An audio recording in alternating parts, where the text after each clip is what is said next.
So I left off with the section, what in Christ's name do they have people worshiping? And I want to move right along to Pope Francis's recent words about libertarians. The Pope made these comments in the recent past about libertarianism. The philosophy that generally says, I want to be allowed to be left alone to exercise my rights and live as a free individual and leave others alone to do the same, which is essentially what libertarianism is. You know, voluntary behavior, non-coercive behavior, live and let live. Here's what the Pope of the current church said about libertarians and libertarianism. Quote, I cannot fail to speak of the grave risks associated with the invasion of libertarian individualism at high strata of culture and education. A common characteristic of this fallacious paradigm is that it minimizes the common good. Libertarianism is a more radical form of individualism that asserts that only the individual gives values to things and to interpersonal relations, and therefore only the individual decides what is good and what is evil. Libertarianism preaches that the idea of self-causation is necessary to ground freedom and individual responsibility. Thus, the libertarian individual denies the value of the common good. On the one hand, he supposes that the very idea of common means the constriction of at least some individuals, and on the other hand, that the notion of good deprives freedom of its essence. Libertarianism is an anti-social radicalization of individualism, which leads to the conclusion that everyone has the right to extend himself as far as his abilities allow him, even at the cost of the exclusion and marginalization of the more vulnerable majority. According to this mentality, all relationships that create ties must be eliminated, since they would limit freedom, and only by living independently of others, of the common good, and even God himself can a person be free. Could you even imagine the absolute fraudulent lies that are embedded in this diatribe? I mean, this is no Christian. This is a verminous piece of trash to try to convince people that a simple philosophy of live and let live is an ideology of pure selfishness and individualism run rampant, and saying that they believe that what they decide is good and evil. No, that's not what libertarians and anarchists think at all. They believe there's a standard for morality and that people should not infringe on other people's rights and freedom because it's immoral to do so. This guy wouldn't know anything about that because he is an immoral pedophile protector. So, before I leave this part of the presentation, I want to send out a challenge to our so-called Pope. Come to Philadelphia and let's go down to the arena where the old ECW arena is and meet me in the cage, and we'll settle our differences that way. You know, I hereby challenge the Pope to an MMA fight.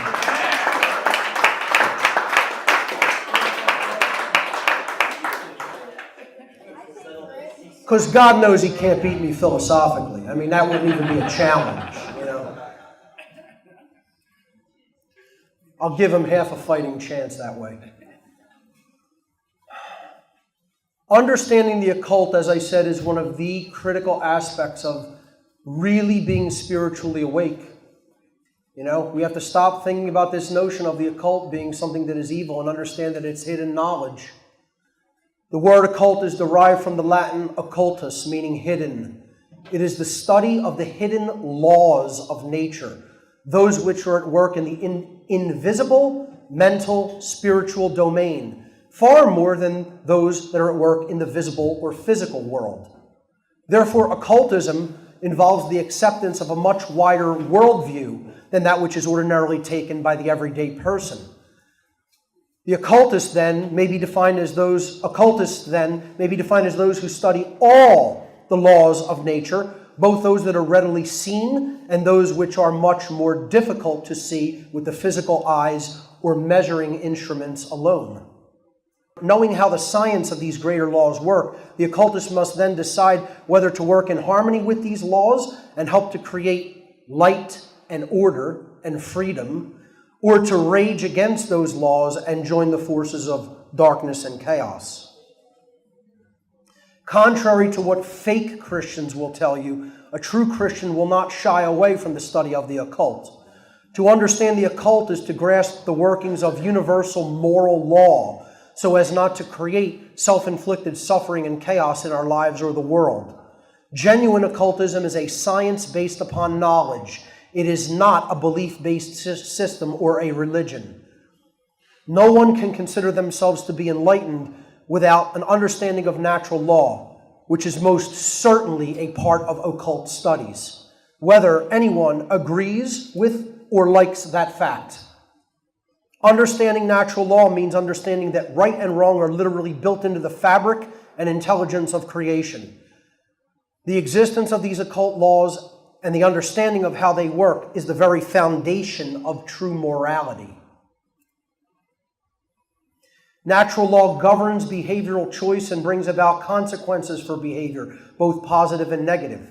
The knowledge of how these universal moral laws work allows us to take control over the effects we experience based on the actions we choose.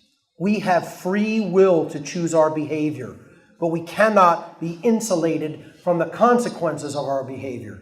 Each behavioral choice carries consequence with it, and humanity will unavoidably experience the consequences of our aggregate behavioral choices. This knowledge is what the dark occultist is laboring to subvert. The manipulators use human beings to do their evil bidding, but those they manipulate will not escape the bulk of karmic consequence because they took the harmful actions and are therefore responsible for the resultant harm. This is why human beings must look into these occulted spiritual laws. It is the very knowledge that your enemy is using to conquer you, and simultaneously the only knowledge that will free you from your servitude. Those who do not understand the occult are not truly awake, and they certainly aren't true Christians. The book of Hosea chapter 4 says, "My people are destroyed for their lack of knowledge. Because you have rejected knowledge, I will also reject you from being priest for me, because you have forgotten the law of your God. And so I will also forget your children." A quote from the Old Testament. And from Corinthians, from the New Testament, "The weapons of our warfare are not of the flesh." The weapons of this spiritual warfare lies in the mental domain. It lies in the realm of knowledge and how it is being used against us. The importance of understanding the occult continued. A primary factor that prevents people from being awake is their lack of understanding of occult knowledge. Fake Christians lack this same essential factor of true spiritual awakening. We must understand that dark occultists are essentially ancient psychologists who use their knowledge of the human psyche against those who remain ignorant of how the mind works. We must learn the very same occulted knowledge that the ruling class understands about how the human psyche works and how it can be manipulated. And that's what the occult actually is.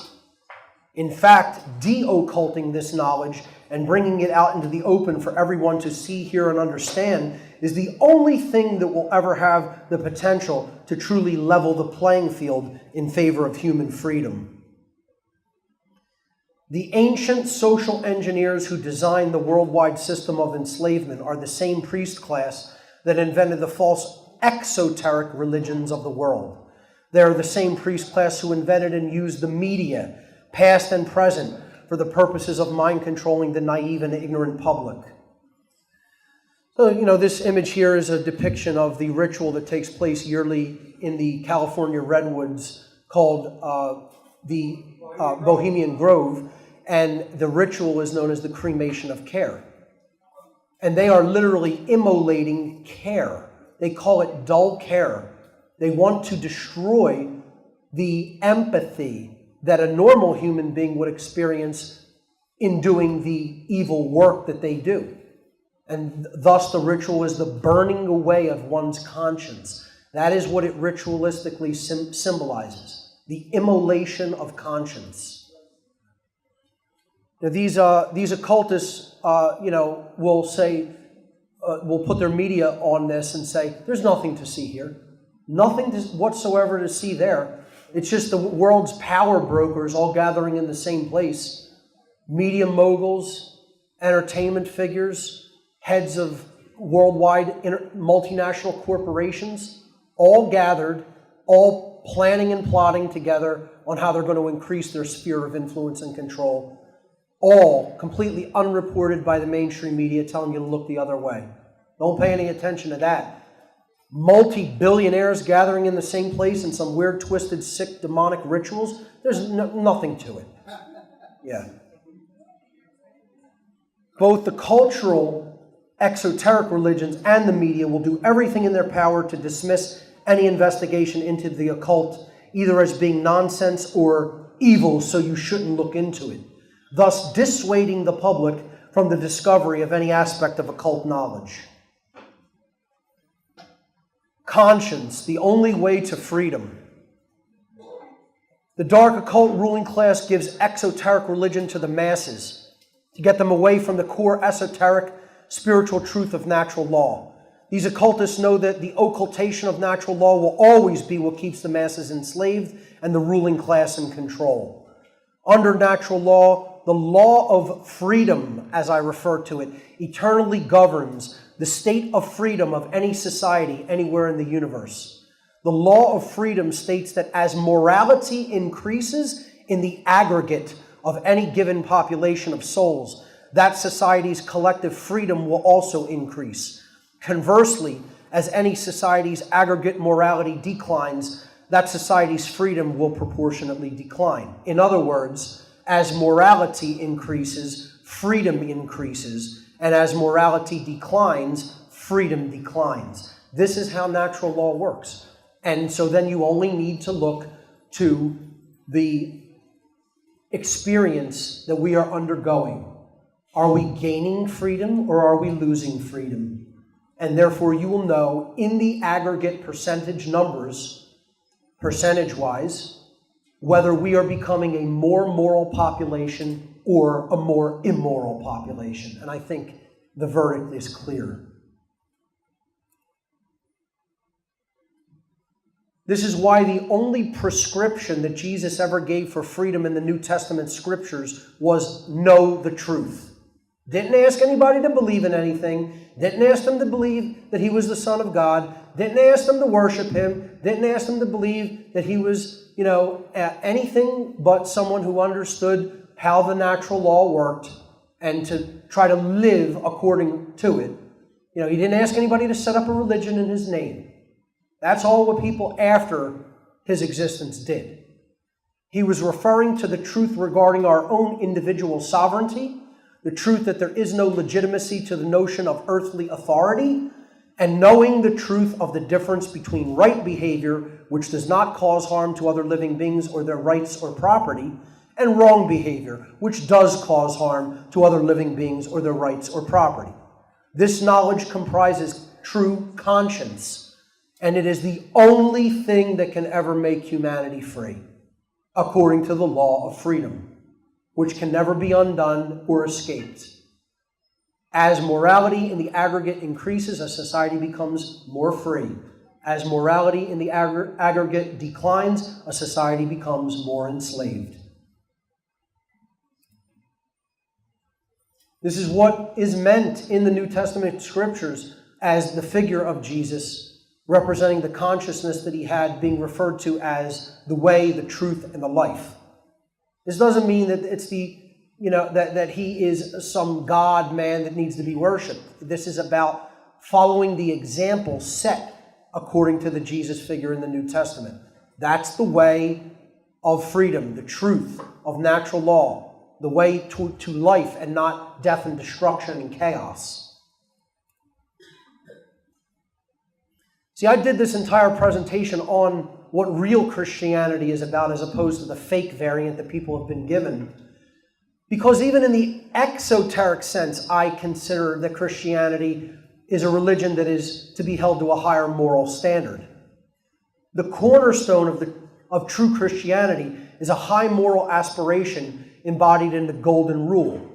The Golden Rule challenges people to treat others the way that they themselves would want to be treated and not to violate other people's rights, just as you don't want your own rights to be violated. This is why I personally hold the religion of Christianity, even in its many exoteric, I should say, variants, to higher moral standards than all other world religions, and therefore why I chose to make it the focus of this presentation instead of any other religious belief system. The Golden Rule is a true representation of a higher level of consciousness for those who subscribe to it and attempt to live by it. And it's so simple, it's almost stupid.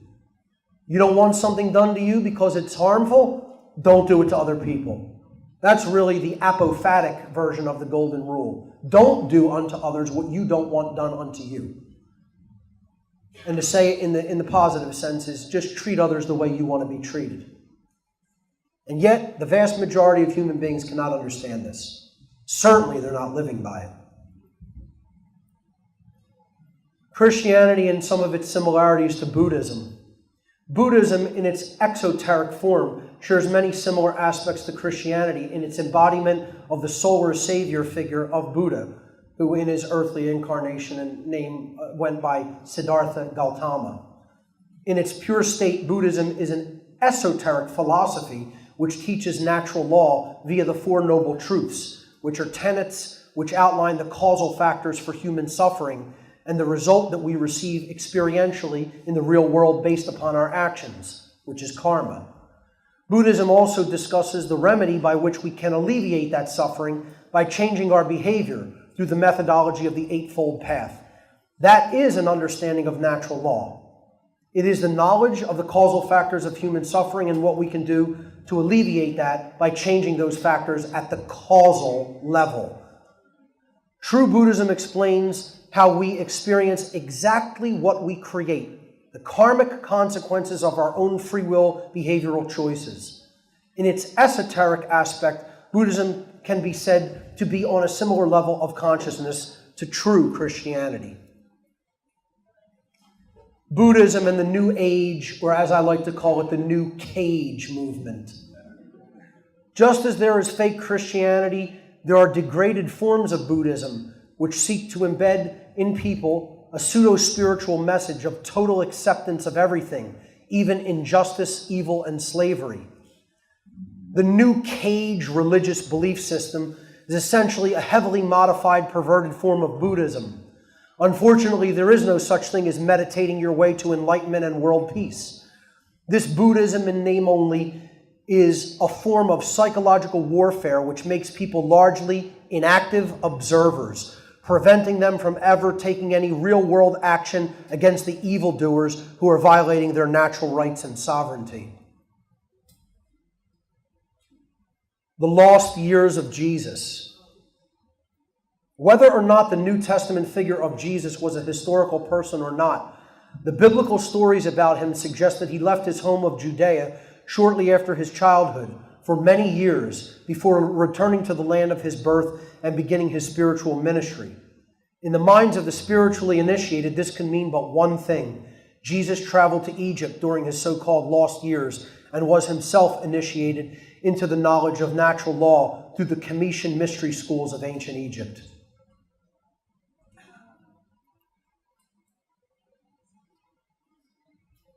Just like they tried to suppress the resurgence of the mystery schools that were being taught at Alexandria, the new Roman-sanctioned state religion of official Christianity, or Constantinianity as I call it, began the suppression of the early true Christians, the Gnostics.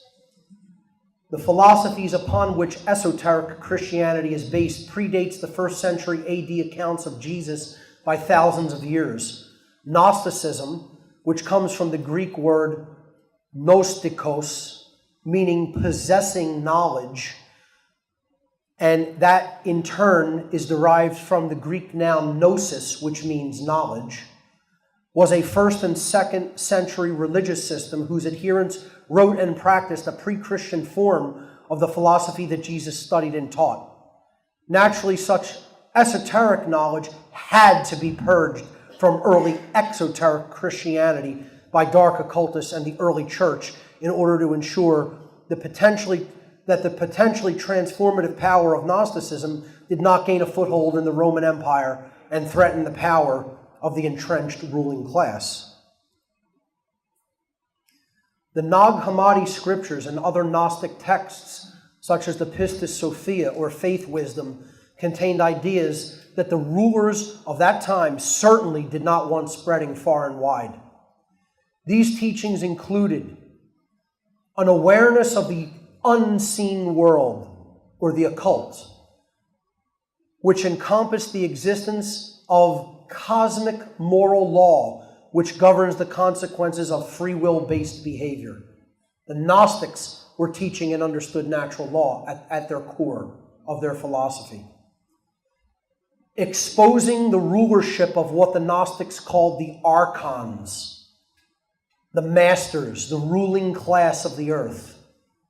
Some people would say that they were non-human entities, the archons, either subtle, hyperdimensional or extra-dimensional beings, or even extraterrestrial beings. Regardless of what their nature was, their plan is the same: to control, to dominate, to manipulate, and to enslave. That's why I like to call anarchy anarchony. The word anarchy comes from anarchon, the absence of masters or a ruling class. It doesn't mean chaos, as we'll get to. Rejection of all archonic false authority in favor of the true authority of the universal Creator's moral law. This is what the Gnostics practiced and preached and accepted. They knew there was no legitimate authority in man. No such thing. The only authority is the law of the Creator. The concept that true spirituality was ultimately about waking up from worldly illusion created by incorrect, irrational, and immoral thinking.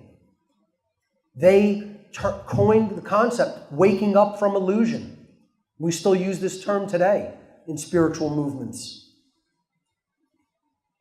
Karmic consequence accrued over multiple lifetimes, which was completely wiped out from the canonical scriptures in the Council of Nicaea. The existence of 3 distinct types of human soul groups. This may be one of the most interesting Gnostic philosophies, because it may explain why we have such a difficulty in waking people up to truth. They considered these 3 different soul groups to be different classifications of spirituality within human beings. The first group were known as the Hylics, Hylics, Hylics.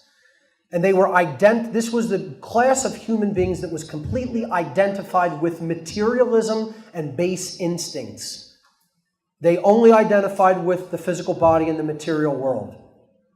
They were spiritually unconscious, and they would be extremely difficult or impossible to awaken because they were so rooted in the ego and so rooted in the flesh.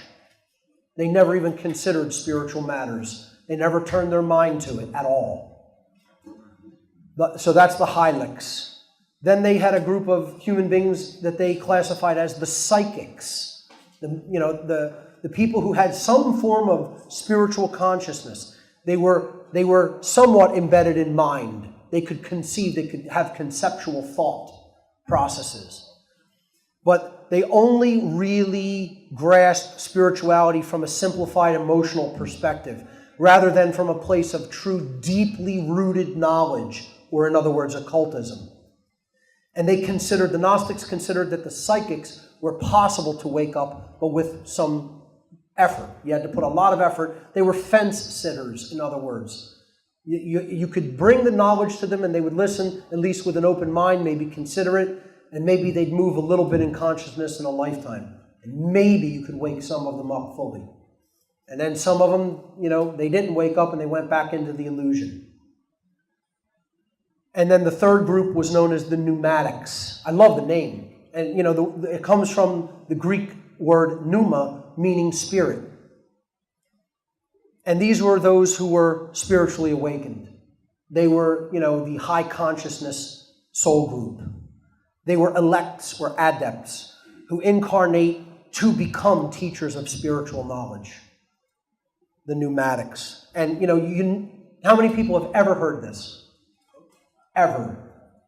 1, 2, 3. 3 in the room. Okay? So even people who, study this type of esoteric information and spirituality, it's buried. They don't want people understanding this. The early church didn't want people understanding this. Certainly the ruling class doesn't want them understanding it. So what other horrors did the early church conduct, aside from the suppression of the Gnostics?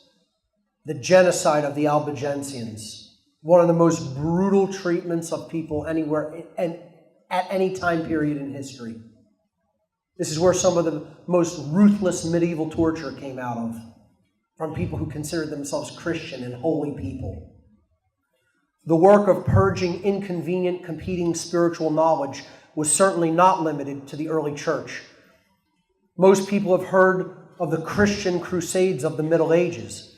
These military campaigns included the infamous Albigensian crusade of the early 13th century. The Albigensian crusade was a 20-year military campaign initiated by Pope Innocent III to eliminate the Christian sect known as the Cathars. This is where we get the word cathartic. The Cathars in the Languedoc region of southern France. While the Cathars they could be considered an extremist ascetic sect.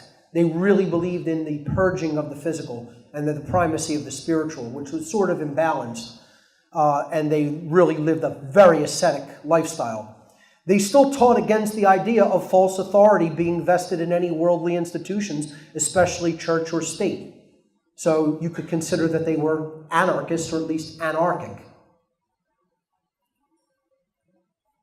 And I'm telling you, the ways that they were tortured is, the realm of nightmares. Here's Pope Innocent, very innocent. He said, anyone who attempts to construe a personal view of God which conflicts with church dogma must be burned without pity.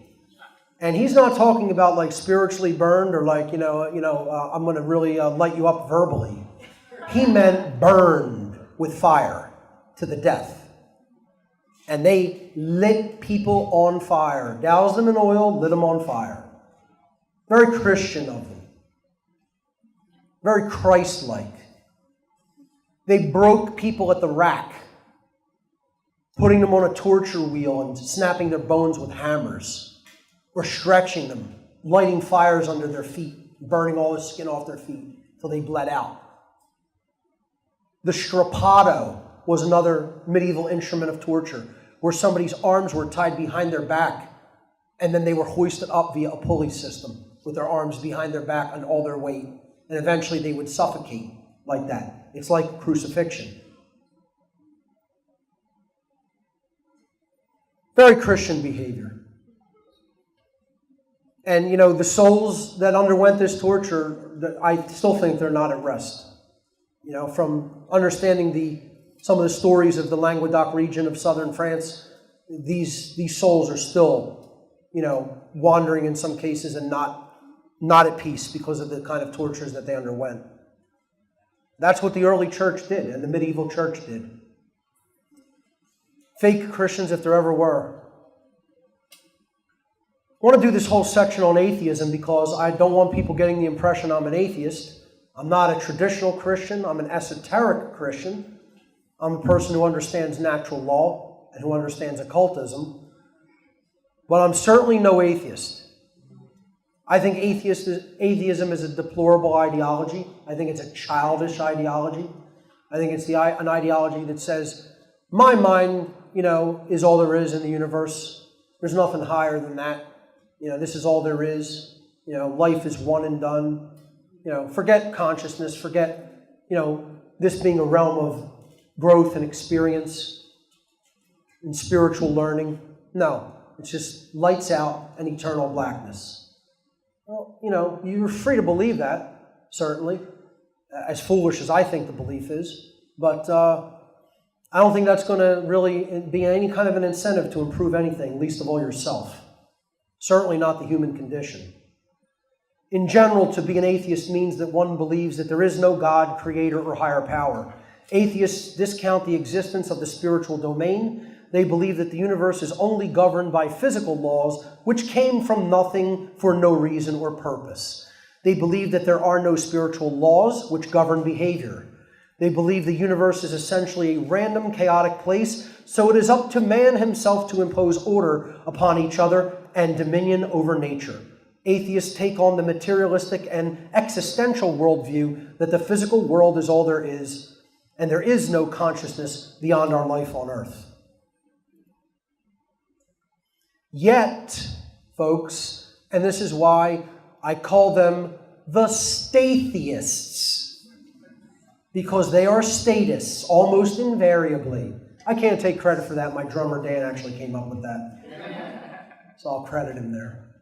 At least that's who I heard it first from. I don't know if he made it up. But if he did, that's awesome. Almost all atheists are religionists. See, just because they don't accept a higher power or a God, do not think they do not have a religion. Because atheists have a religion, my friends. And that religion is called government. Almost every atheist I know devoutly believes in this religion. They pray at the altar of government, the most dangerous religion on the face of the earth, because it is firmly rooted in coercion and violence. They also pray at the altar of scientism, not true science. They pray at scientism's altar. This is the form of state-funded, quote-unquote, science, whose decrees they accept and believe in with religious fervor. So yeah, atheists do have their religions. It's called government and science, scientism. Make no mistake about it, the atheist mindset is the death of care. In this worldview, there is little incentive to improve consciousness or morality, and no incentive whatsoever to end the human slavery called government. Atheism is and always has been the pathway to spiritual death, which is why governments and the ruling class love atheism. They love it when this ideology infects the minds of the masses. This is also the reason why atheists were, are, and always probably will be banned from being students at any and every mystery tradition school ever upon the face of the earth. And you could probably say, except this one. I'll try to teach an atheist, but not with much hope.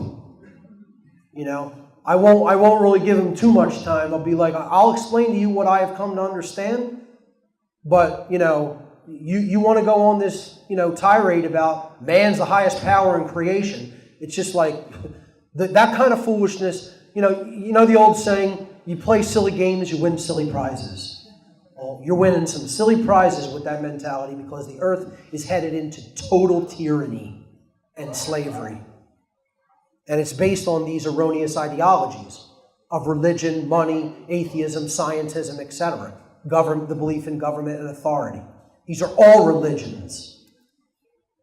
So I say, God save us from the statheists. The mystery tradition schools viewed atheists as completely incapable of learning the truth of natural law and how it works.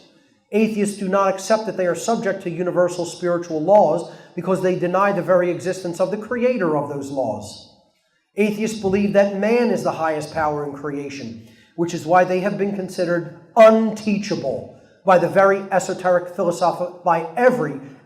philosophical school of thought in human history, including the Commission mystery schools, including Freemasonry, including Rosicrucianism, including the schools at Delphi, the ancient Greek mystery traditions at Delphi and Eleusis. Every one of the mystery traditions nullified atheists in their ranks. And they said, come back when you accept that a higher power than man exists. And that's still done today in the Masonic lodges and Rosicrucian lodges.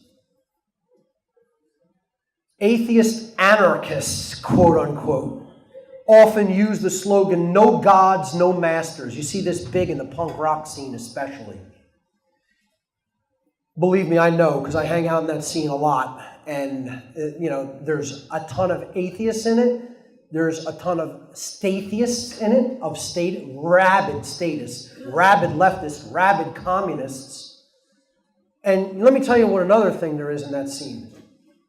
Nihilists. Nihilism is just rampant in the heavy music scene in general, of any kind of extreme or heavy music. Just people who say, humanity's fucked, don't care about anything. We feel sorry for the people who do care about anything, they'll say. I'm like, you don't understand.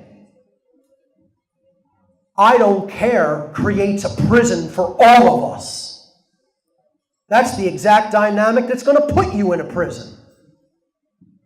And I don't mean a physical prison. I mean a spiritual prison and a prison of tyranny on earth. They use this phrase, no gods, no masters, implying that the natural law of morality does not exist. Without an understanding that a higher power than mankind does exist, and without an understanding of the consequences of natural law, a proper understanding of true morality can never be truly achieved. Atheists and others who dwell in such deep spiritual ignorance will inevitably lead the world only toward more chaos. The phrase shouldn't be no gods, no masters, folks. The proper saying of what anarchy really is no masters, no slaves. That's what anarchy is.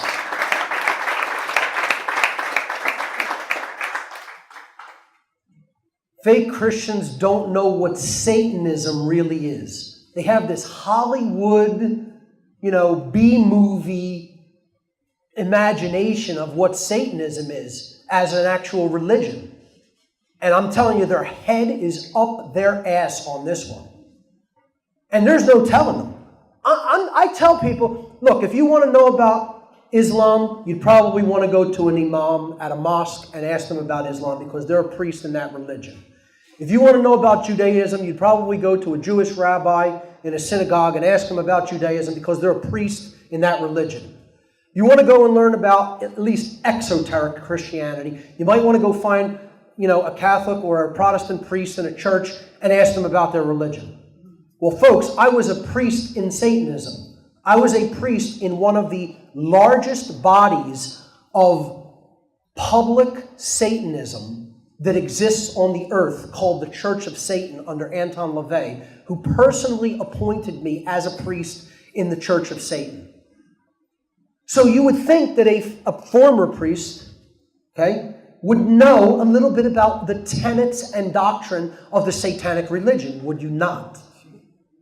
Yet, I'll have Christians tell me, so-called Christians tell me, no, what you're saying isn't Satanism. Satanism is the worship of this being that is this devil depicted, and it's Lucifer, and it's the archenemy of God, etc. And I'm trying to explain to them, you don't understand, this is a worldly it's an ideology, a way of living in the world. It has tenets and things that you actually do, and ways that you actually behave, and ways that you actually think. This isn't just about going out into the woods and lighting bonfires and sacrificing animals or dressing in black robes. This is not what Satanism is. It's part of fake Christian belief that they know what Satanism is and other people don't. I've been trying to expose real Satanism for the last 15 years of my life. I'm telling you, people still don't get it. They won't take it from somebody who is an actual priest in the religion. It's like having the playbook of the other football team and taking it across, to the other coach and saying, listen, here's all the plays they're going to run. And they're like, get out of here! I don't want to hear that. We'll do this our way. Can't even give them the playbook. That's how dumb they are. The dark occult controllers of our world manipulate the masses of people by giving them their mindset and their religion. This is the best way to have them continue fighting and weaken each other so that they are easier to control and rule. They give people little watered-down variants of their own religion and their own mindset. They're still the big chiefs and the big priests of this religion, and they still have the big satanic mindset. They give people the smaller one because the bigger can control the smaller. I call it mini-me Satanism, is my little coined term for it. They're Dr. Evil, and they give the public the mini-me version. This is the best, okay, so an understanding of true Christianity.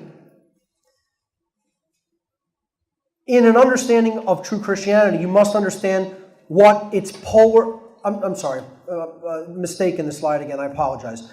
To understand true Christianity, you must understand what its polar opposite, Satanism, really is. Fake Christians refuse to understand genuine Satanism, but an authentic Christian has knowledge of the occult and can discern between light occultism and dark occultism based on how that knowledge is being used. Satanism is an ancient occult religion comprised of diverse, interconnected networks of worldwide adherents.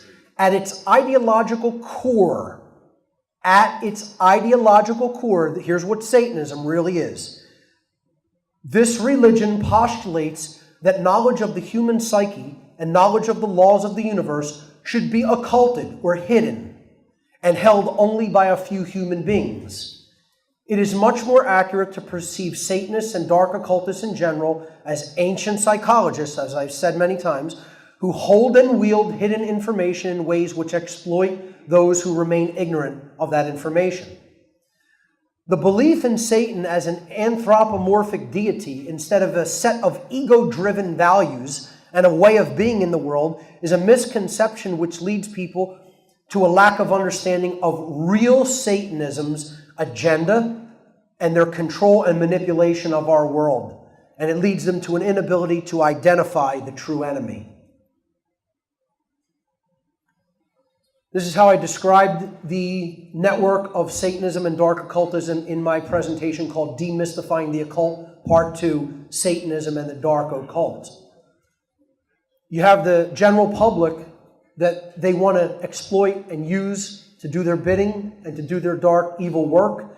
And so they take them into the lower ranks. They filtrate. They have a vetting and filtration system of publicly known dark occult organizations. These are very low-level organizations as such that I was involved in. I'm not telling you I was up there with the absolute elite of the world, because I was not. I was at this level above the general public, at the bottom of that pyramid. Church of Satan, Temple of Set, Order of the Evil Eye, etc., so forth. You're talking about vetting and filtration systems where they're trying to identify what skills do you have? How can you help us? How can you do our great work of evil?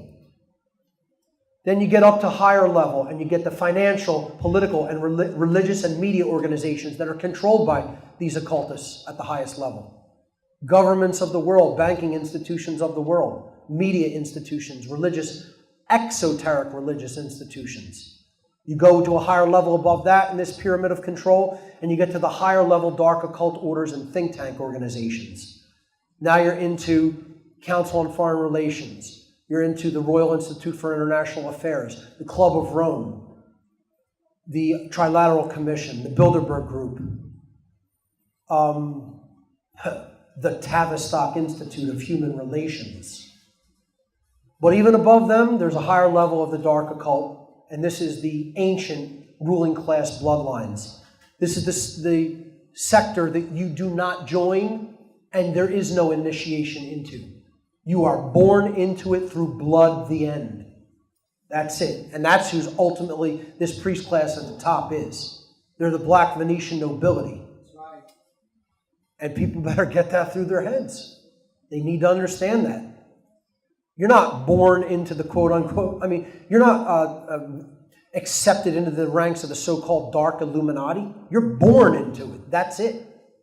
And you don't leave it either when you're up at that level. At my level, you say, I'm done with this and I want to get out. And they're like, get the fuck out of here, boy.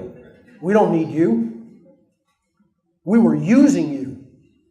That's it. I was being used like a pawn in a game I had no knowledge of and didn't understand at all. You know, when the pawn says, I don't want to be involved anymore, they're like, well, get off the board. Don't bother us, though. You know, I don't know where the bodies are buried, so to speak. I never got into that level. My conscience never let me get into that level. But you get into that level and you do know where the bodies are buried, you're not walking away easily. You know, they laughed at me walking away, saying, go pound your head against a brick wall, concrete wall for the rest of your life. You ain't going to make an impact on this world. It's untrue. I have. However, in a way, they're correct. It's like I do feel like I'm banging my head against that wall because people in the aggregate sense still are not really listening at all. That's why I need more help. And people who are doing this kind of work need a lot more help. We need help from you. You gotta be the next one up here. I don't want to do this forever. I don't want to do this myself. You know, forget about sitting in the audience. Get your stuff together, get your grammar together, and get up on the stage. That's what I want to say.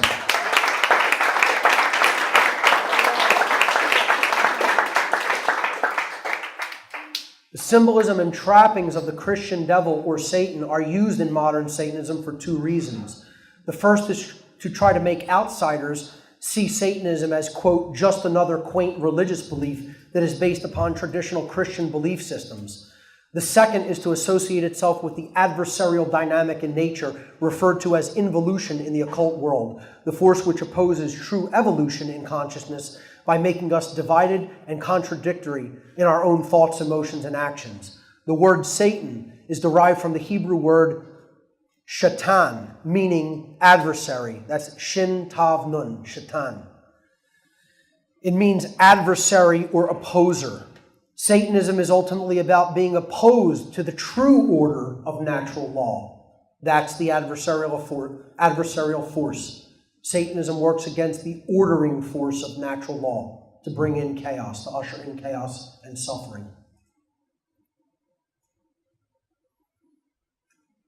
Fake Christians lack the common sense of conscience. This is the part where I'm going to try to attempt to explain the difference between true right and wrong versus arbitrarily deciding what right and wrong are. Conscience is the knowledge of the difference between right and wrong behavior. Conscience is not the behavior itself.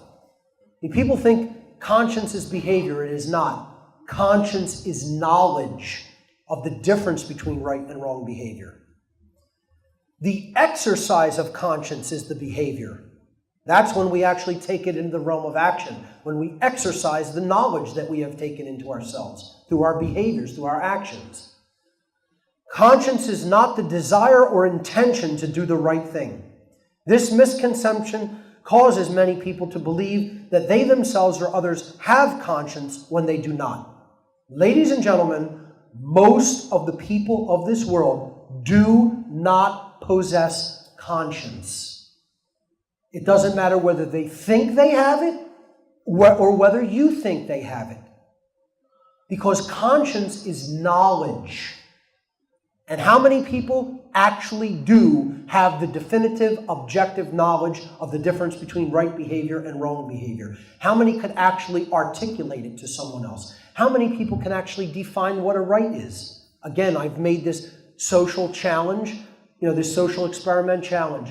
Go and ask people on the street what is a right, and they will not be able to define it. They will not be able to tell you. A right is an action which does not cause harm to another sentient being. They will not be able to give you that simple definition of a right. And if you don't know rights, you don't have conscience. And if you don't know rights, you're going to lose them. You're certainly not going to be able to protect what you don't even know.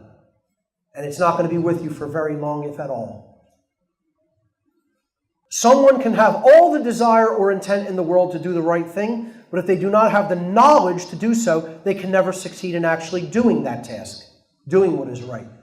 Look, I could say, hey, I want to build race cars. I really have the intention and desire to build race cars. But if I don't go and actually learn the tool set to build race cars and then actually practice and do it and build race cars and learn how to really do it for real, I'm never going to build a race car. You want to learn how to paint. You don't say, I have the intention to learn how to paint. You actually get involved and do it. This is what people don't understand about real conscience.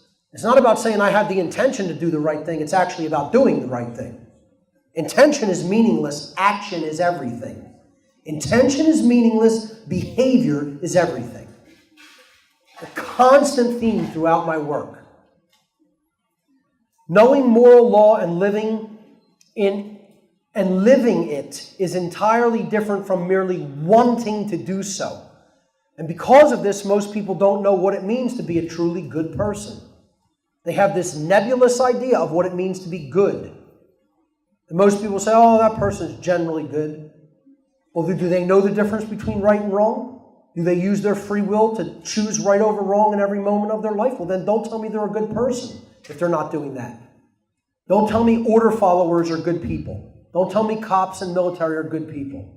Order followers, by definition, cannot be good people. Zero. None. 100% blanket statement, absolute. If you're an order follower, you're not a good person.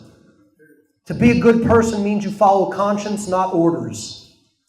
It means you know the difference between right and wrong, and then you exercise that behavior by choosing willfully of your own knowledge the right behavior over the wrong behavior once you understand the difference between those two modalities of behavior. Order followers don't do that. They act on what somebody else told them to do. And that is morally wrong all the time. So the only good order follower was one who has stopped being an order follower. They're no longer that thing.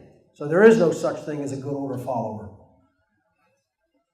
Developing true conscience means that a person integrates within themselves the definitive and objective knowledge of the difference between right behavior and wrong behavior, empowering them to truly do what is right by choosing right behavior over wrong. Sadly, most modern-day Christians have a severely distorted understanding of conscience, where it comes from, or how to exercise it properly.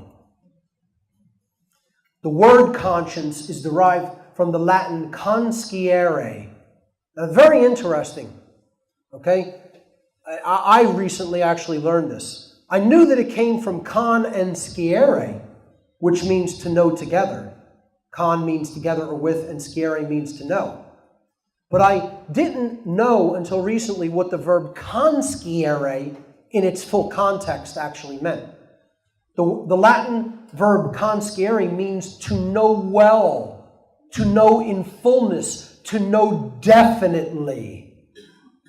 So, if somebody, he knows that information, well, you wouldn't say consciere, you would say sciere. But, whoa, he knows that. He's an absolute expert on that. He knows it deeply and in its fullness. Then you would say consciere, to know in its absolute fullness. In other words, to grok.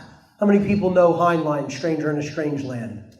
How could I be bringing up all these great works of fiction and media and like 2 people know about it?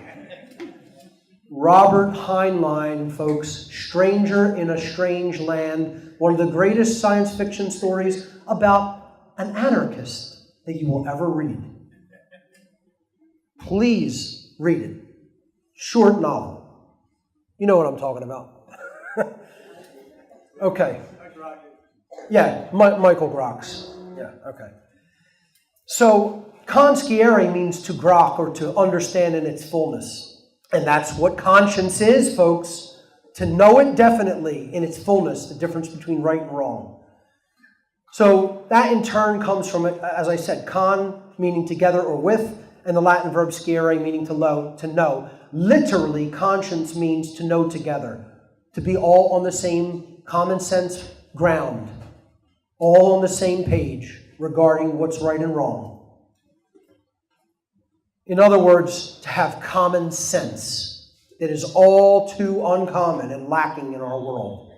If everyone knew the essential knowledge of conscience, we could establish the common sense understanding of morality on earth, where everybody understands right and wrong. But this is humanity's main stumbling block. It doesn't know definitely the common sense knowledge of conscience. The worldwide system of violence, theft, and coercion that exists now is built upon that ignorance. Natural law is not difficult to grasp, quote unquote, advanced spiritual teaching. Like I said in the morning session, folks, this is the remedial class. This is not the high-level spiritual stuff. This is the basic foundational building blocks of what you have to lay a foundation with to get to any higher levels of spirituality. This is the basic elementary foundation. People becoming aware of the knowledge of true conscience and aligning their actions with it is the only way to alleviate the self-inflicted suffering, the self-inflicted sufferings human beings have created in the world. I wish that common sense was more common. So, fake Christians' variant of morality. True morality versus arbitrary morality. This is the kind of morality that is often practiced in the Christian church, the so-called Christian church. They don't have morals. They have likes, dislikes, preferences, whims, and aesthetic likes. Things that they find pleasing or somehow repugnant. Immoral behavior, by definition, is coercive and violent behavior which causes harm to another being's life, rights, or property. Any action that does not infringe on another's rights or cause harm to a sentient being is a right. Actual wrongdoing is a violation of rights. By some form of theft, murder, assault, rape, property theft, trespass, or coercion. Fake Christians will not accept such a standard from what they consider wrong, and will attempt to impose their own idea of morality onto a behavior or activity which they find distasteful or aesthetically unpleasant. Again, they're not teaching in their ranks what real right and wrong are. They're saying, that woman's skirt is too short. That's wrong. That's immoral. They're not harming anybody. The fake Christian doesn't like people who smoke cannabis. They find it unpleasant and distasteful. Well, then don't smoke it. Don't tell me I can't or use it for healing of my body. It's like, that's a right. And they'll say, oh, no, that's immoral and a wrong. No. You want to consider it a vice because you find it repugnant or unpleasant. That doesn't mean it's a crime. A crime has to have a victim. There has to be a violation of rights for a crime to have been committed. They will then incorrectly label such, vice or repugnant behaviors as wrong or immoral just because they don't like or approve of them. Worst of all, they almost always want their preferences violently forced on by everybody else, by government. They believe that the church can decide that vices are sins and the state can decide that vices are crimes. Neither of which is true. Such arbitrary morality is the freedom-destroying force of moral relativism at work in our world. This is what to eat from the tree of the knowledge of good and evil really meant in the book of Genesis. It meant that you don't attempt to truly learn what right and wrong are inherently, but rather you consider yourself to be the arbiter or the decider of what right and wrong are according to your own liking. That is what to eat of the tree of the knowledge of good and evil meant. It means you're propping yourself up as God and saying, I will decide what right and wrong are. And you know what that's called, folks? That's called Satanism. It's not Christianity. Now, don't tell me that Bush Jr., little boy Bush, the decider, was a Christian. He's a member of the old religion, if there ever was one, and his daddy's one of the big, high-level top priests in that religion. Absolute Satanist. Him and his father and his whole family. The sheriffs of the SS of Germany. High-level Nazism. Come over here to the United States and infect the intelligence agencies here. The exercise of discernment and judgment is another commonality shared by true Christians and lacking in the fake ones. The only leap of faith that a person must make is that truth exists and that you can know it. With truth, matters regarding morality can be discerned as true or false, and correct judgments can be made and acted upon. True Christians studied and obtained the knowledge necessary to discern truth from falsehood, which is required to exercise conscience. They employ this spiritual discernment without relying on any worldly governing authority to tell them what is right or to tell them what to do, least of all the church or the state. It is a false Christian idea not to judge other people's wrong and harmful behavior. This whole adage, judge not lest ye be judged. This is exactly the kind of looking the other way that has plunged our world into the abject slavery and chaos that represents the current human condition. Judge not lest ye be judged refers to judging according to your own likes or dislikes. Don't judge right and wrong for yourself. That's not for you to judge. That's for you to learn correctly, to get your grammar right about it, so that then you could get your rhetoric or your actions right about it. It referred to judging according to your own likes or dislikes, whims or preferences, what right and wrong happen to be. It does not mean to stay silent and not call other people out on their violent or coercive immoral behavior. This is why we're in the mess we're in. People won't say to each other, hey, you're wrong. You don't have the right to do these things. You don't have the right to coerce people like this. You don't have the right to violate people's rights like this. How many people have the balls to call people out on their bullshit like that? Not many. And lots in this room, yeah. Now, rhetorical question. I know we're here, yes. But I'm talking about out there, how many people have the balls to do that? Not that many people. They want to look the other way and they want to make excuses for other people. And that's just going to get us more of the same. True spirituality is rooted in true freedom. How many Christians will you go and ask, as I asked this morning, that will tell you that the ultimate goal of true spirituality is freedom? At all. Hardly any. And I mean freedom in all the senses. Spiritual freedom, mental freedom, and physical freedom. True Christians have the knowledge of the causal factors of the current human condition and know the universal law of freedom, that freedom and morality are directly proportional to each other.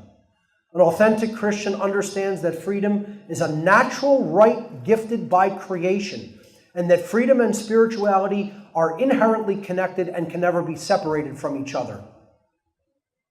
Freedom is the purpose and goal of true spirituality. You know, how many Christians will say that or tell you that?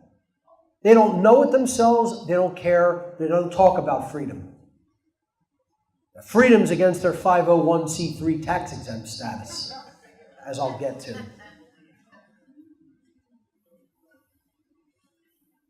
Freedom is the purpose and goal of true spirituality. Fake Christianity and the New Age movement constantly attempt to de-emphasize the role of knowledge and freedom. Morality is based in knowledge, and it is essential to freedom. When knowledge is de-emphasized and belief is heralded, it will always lead to a degradation of morality, and therefore a degradation of freedom, because morality and freedom are inseparably interconnected. We are given exoteric religion to distract us and keep us from having and exercising the common sense knowledge that can make us truly free. True Christians are deeply aware that genuine spirituality is all about freedom. Spiritual freedom, mental freedom, and physical freedom. Not just two of the three. Not just having your spirit be free and your mind be free, but free to, in the physical domain, exercise the rights that you have and that are yours to exercise.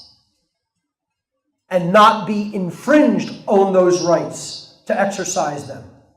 Not have your rights infringed by coercive efforts of government. That's what real freedom is. Freedom is the right to engage in an action that is not harmful to others, unrestrained by others. It means no one comes along and says, hey, you can't communicate with this person. You can't engage free speech. Hey, you can't engage in this voluntary interaction with people. You can't sell them this and they wanted it and it's a voluntary exchange because you don't have a license to do it. That's not freedom. You know? Unrestrained by man in the physical domain. That has to be what real freedom encompasses as well. It's not just two of the three.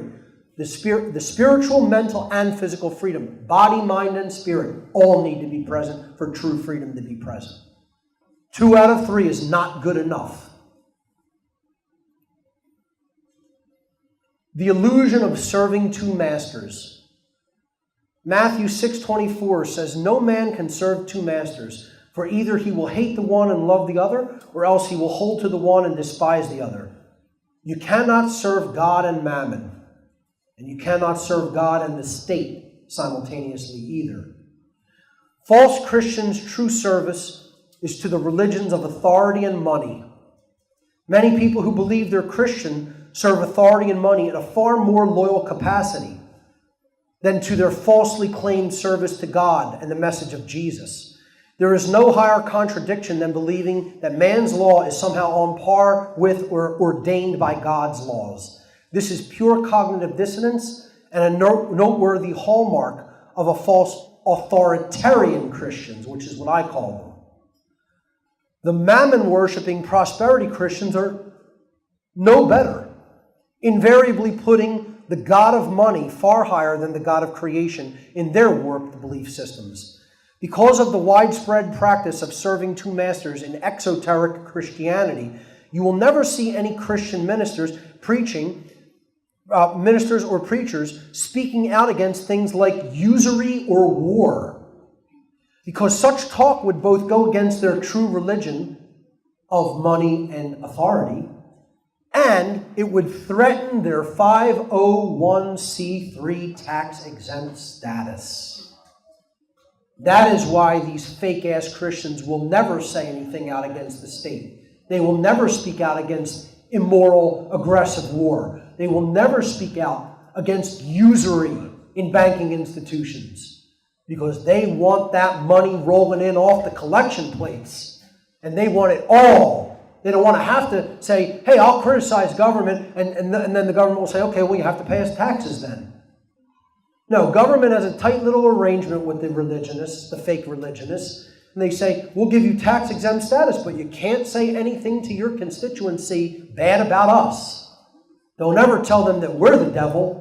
Don't ever tell them that we're not in line with true Christianity. No. You'll never hear a fake-ass Christian minister saying any of those things. They love that mammon, and they worship it with all their heart and soul.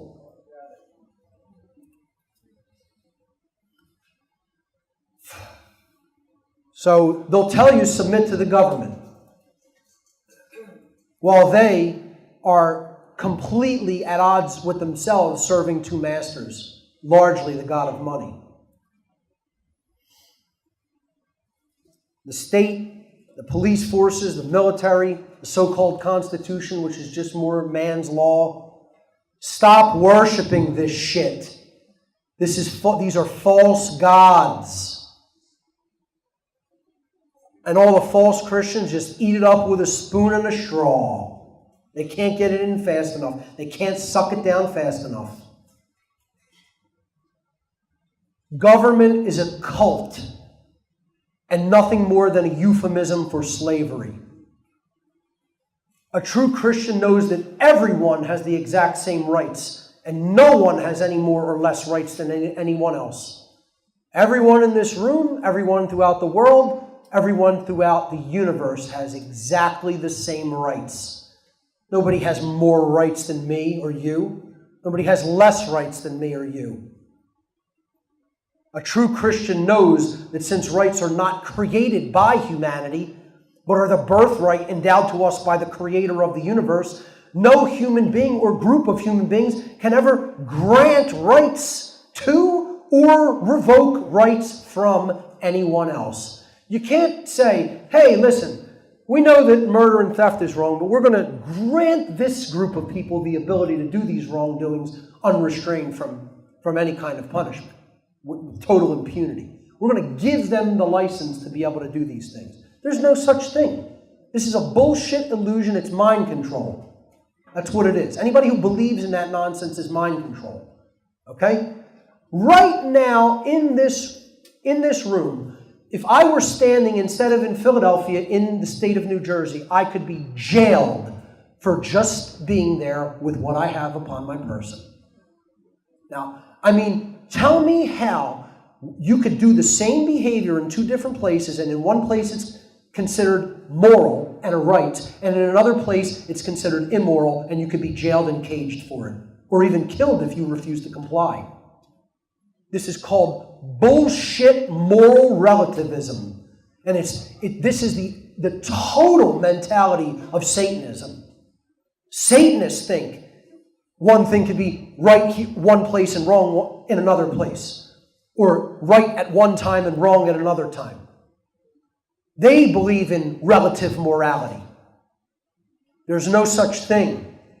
This is called, all this equates to, all moral relativism like that equates to, which is what all man's law is based upon, is I'm God and I get to make up right and wrong at my whim. Let me tell you something. No one is that force, and no, they do not get to do that. A true Christian understands the truth that authority vested in man is inherently illegitimate, illusory, and immoral, and that government is simply a euphemism for slavery because it is based in coercion and violent behavior. Government is not just a euphemism for slavery, though. It is both a religion and a cult. Now, here's where the language gets even stronger. Government is not just slavery. It's not just a religion. It is a cult. This is a cult mentality, because the definition of a cult is a religion that is dangerous to the lives, rights, and freedoms of others who are not its members. A cult does actual violent deeds to beings that are not members of its ranks. And that is the definition of what government is. See, you can have a religion, and it's a ridiculous notion, it's a ridiculous belief system. You can have a religion that Fozzie Bear is the God of creation, and we're going to all bow down and worship Fozzie. Okay? And wonderful, have your ridiculous, nonsensical religion, because it's not harmful. This is where I say, even if you want to believe in pink elephants, and dancing fairy tales wandering through the sky, dancing fairies wandering through the sky, you're entitled to do that. You could be as wrong as you want. You could be as idiotic as you want, as long as the belief has nothing to do with the infringement of rights and freedom. Believing in government is not even a right. You don't have the right to even believe in that system of belief. Want to know why? Because it is affecting other people's freedom in the negative sense. There are thoughts that aren't rights. You don't have the right to think that someone else is a rightful slave. There is no right to believe that you yourself are a rightful slave. That is not a right. You don't have that right under creation to accept slavery, because that is the total rejection of the gift of free will, and that is immoral because it is harming other people's free will and freedom.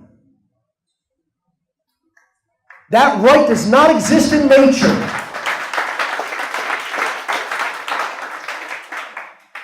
This is why they don't want you to read the Founding Fathers' writings. They were telling people this in their writings. Some of the deepest philosophical works of man, whether you agree with some of the actions that they didn't go all the way into anarchy. I agree. They fell short of the standard. They needed to stop at the Declaration and never constitute a new government. Declare freedom and say anybody who wants to try to take it from us, come and try. That's freedom. See, it's liberty or death. That's the choice. That's it. That's what it means. You got to be willing to put it all on the line if you really want to be free and not have rulers. We're going to get to that level of sacrifice that this might take.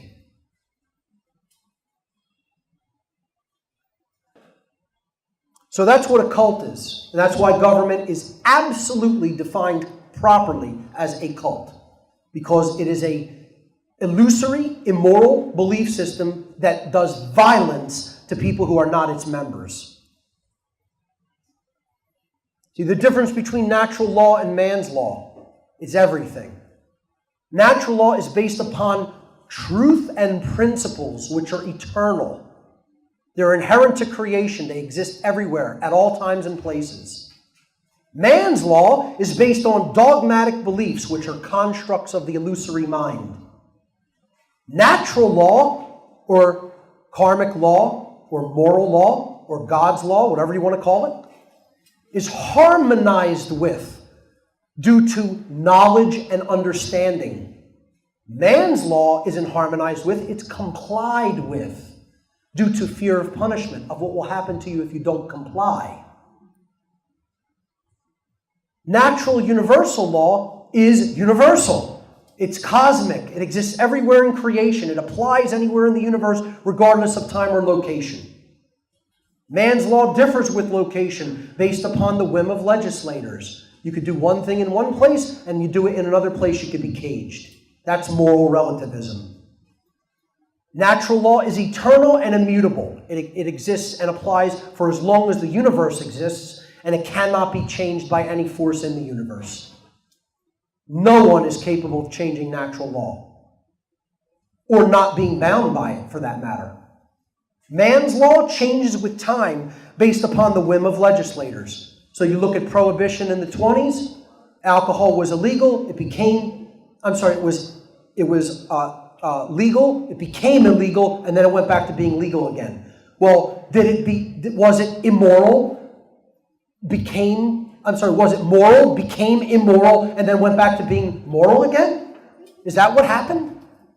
You know, the people who made and consumed alcohol were moral people, and they had the right to do it. Then, for a brief time, that's an immoral act, and you're harming other people. And then, when they repealed prohibition, it became moral again, and it's okay to do it again. You won't be caged for it. I mean, this is absolute ridiculous nonsense. A 3-year-old can figure out that that's bullshit. And adults who consider themselves adults can't. People are a joke. Most so-called Christians don't understand the slavery inherent to systems of government authority. I call them authoritarian Christians, and they're no Christians at all. They've bought into the outrightly satanic idea, which dark occultists placed into the biblical scriptures, that government is quote-unquote ordained by God. Once again, book Romans 13. These fake Christians do not understand that authority is an illusion of a diseased psyche based entirely in violence and built upon the erroneous and dogmatic belief that some people are the masters who have the, quote, moral right to issue commands, which they call their laws, while others are slaves who have a moral obligation to obey the masters. They have failed to see that the God of creation would never institute or condone government, because the God of creation does not want slavery for anyone. The God of creation wants freedom for everyone. And Christians so-called Christians, need to understand that and get their head out from up their ass regarding their nonsensical and non-Christian belief in government.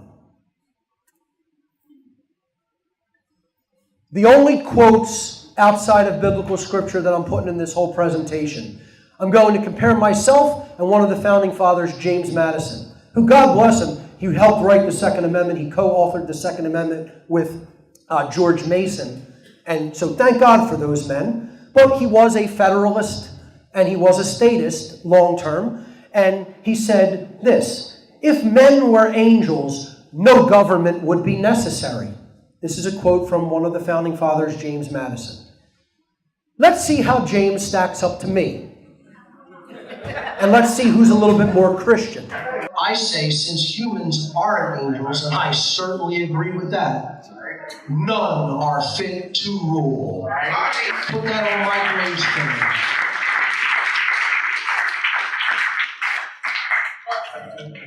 That's got to go on my headstone.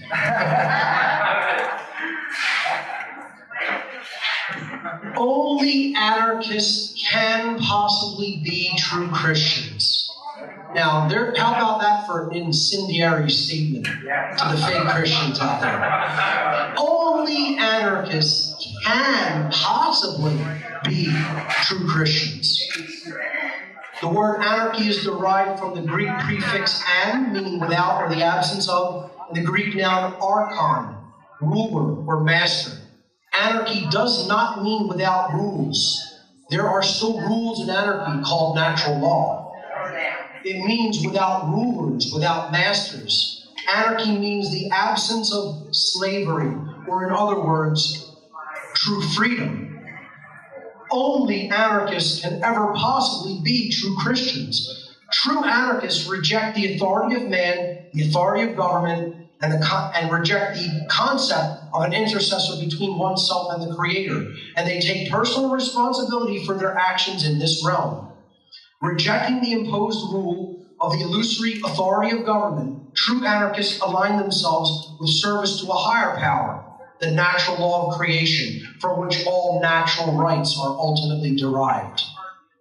Now, don't get it twisted and think that the opposite logic applies. All anarchists are not necessarily true Christians. We also have to understand that, because Christianity involves more than just the rejection of authority. Real esoteric Christianity does. It's important to understand that one is not automatically a true Christian just because they consider themselves an anarchist. A person who rejects worldly authority must still possess and live in accordance with the moral knowledge of natural law and the golden rule to be considered a true Christian. Some may recognize the illegitimacy of man's authority and yet fail to understand natural law or to behave morally. Therefore, all true Christians are anarchists, but not all anarchists are necessarily Christian. I'll say that again. All true Christians must necessarily be anarchists. If you say that you are a Christian, you must recognize and identify with being an anarchist. Because that means you don't equate, you don't acknowledge or give any legitimacy to the authority of human beings, or man, or government. But not all anarchists are Christians, are not true Christians. Not all anarchists are. Only the ones who basically live according to natural moral law and the golden rule could be considered true Christians. Prosperity Christianity. Prosperity Christianity is the belief that one obtains riches and an extravagant lifestyle because they've somehow earned the favor of God. The ruling class occultists behind exoteric religion invented this spiritually degenerate belief system to try to make people believe that being greedy and ruthless and hoarding resources is some kind of a moral path in life. There are Christian ministers out there teaching this pure garbage, telling people that becoming like these multi-billionaire elitists who haven't the slightest inclination toward helping others is some sort of a Christian aspiration. And that if you achieve those kinds of worldly riches, that you've arrived as a Christian because God has favored you. True Christians know that enlightenment has nothing to do with pursuing greed, comfort, or bliss in a world filled with suffering. Pursuing your own pleasure and doing nothing to morally educate others is a satanic mindset. True Christians know that they have a moral obligation to care enough about what is wrong with our world to take real-world action to change it for the better.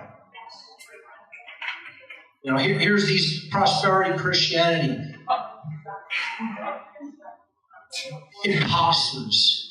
Living for the money, bilking people of their hard-earned money, raking it in with these televangelists and their shows. I mean, it's pathetic and deplorable.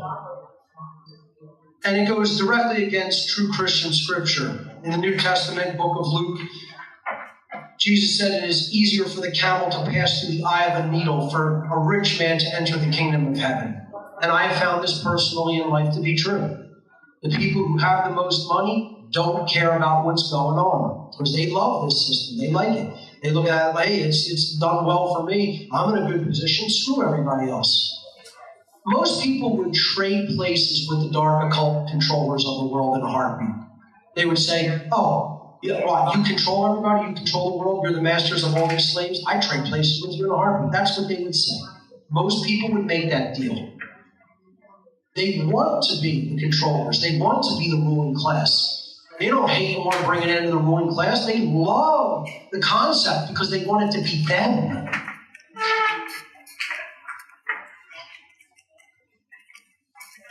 Salvationist Christianity. These fools believe that you can only be saved or attain salvation from suffering through faith alone, or by merely accepting Jesus as your personal Savior who died for our sins. In such a ridiculous spiritual worldview, actions become meaningless, and good works can't save you, as they'll say, since all that is required for your salvation is a certain belief, the belief that Jesus is God and died for your sins, for your repentance. True Christians care enough to take real-world action to create real-world change. Being saved from our self-imposed slavery will come in the form of knowing the difference between right and wrong behavior and then applying that knowledge through our actions. How about instead of looking at Jesus as someone to be worshipped or believed in as our Savior, we instead look at what He told us about how to actually live in the world, which is what can actually save us from slavery and annihilation. Zionist Christianity. I don't speak on the topic too much. I got into it in one particular podcast, but I'm going to say a bit about it here. Zionism is an elitist and racist political ideology based on Talmudic Judaism, a false form of the Judaic religion, false-ass Jews. Zionism has gone by many different names throughout the world, but it is essentially pure dark occultism at its core. Talmudic Judaism believes in the superiority of the Jewish race and religion and the slavery of, quote, lesser people who are not, quote, chosen by God, who they see as cattle and property. Zionism often hides behind traditional Judaism, using it as a scapegoat, while simultaneously doing harm to legitimate Torah-based Jews.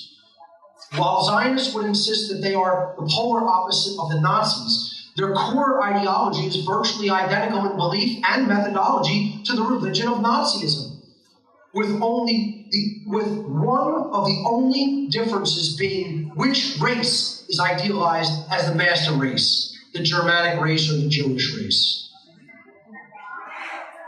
True Jews, true Torah studying and Torah-based Jews, I believe they're Hasidic Jews, reject Zionism.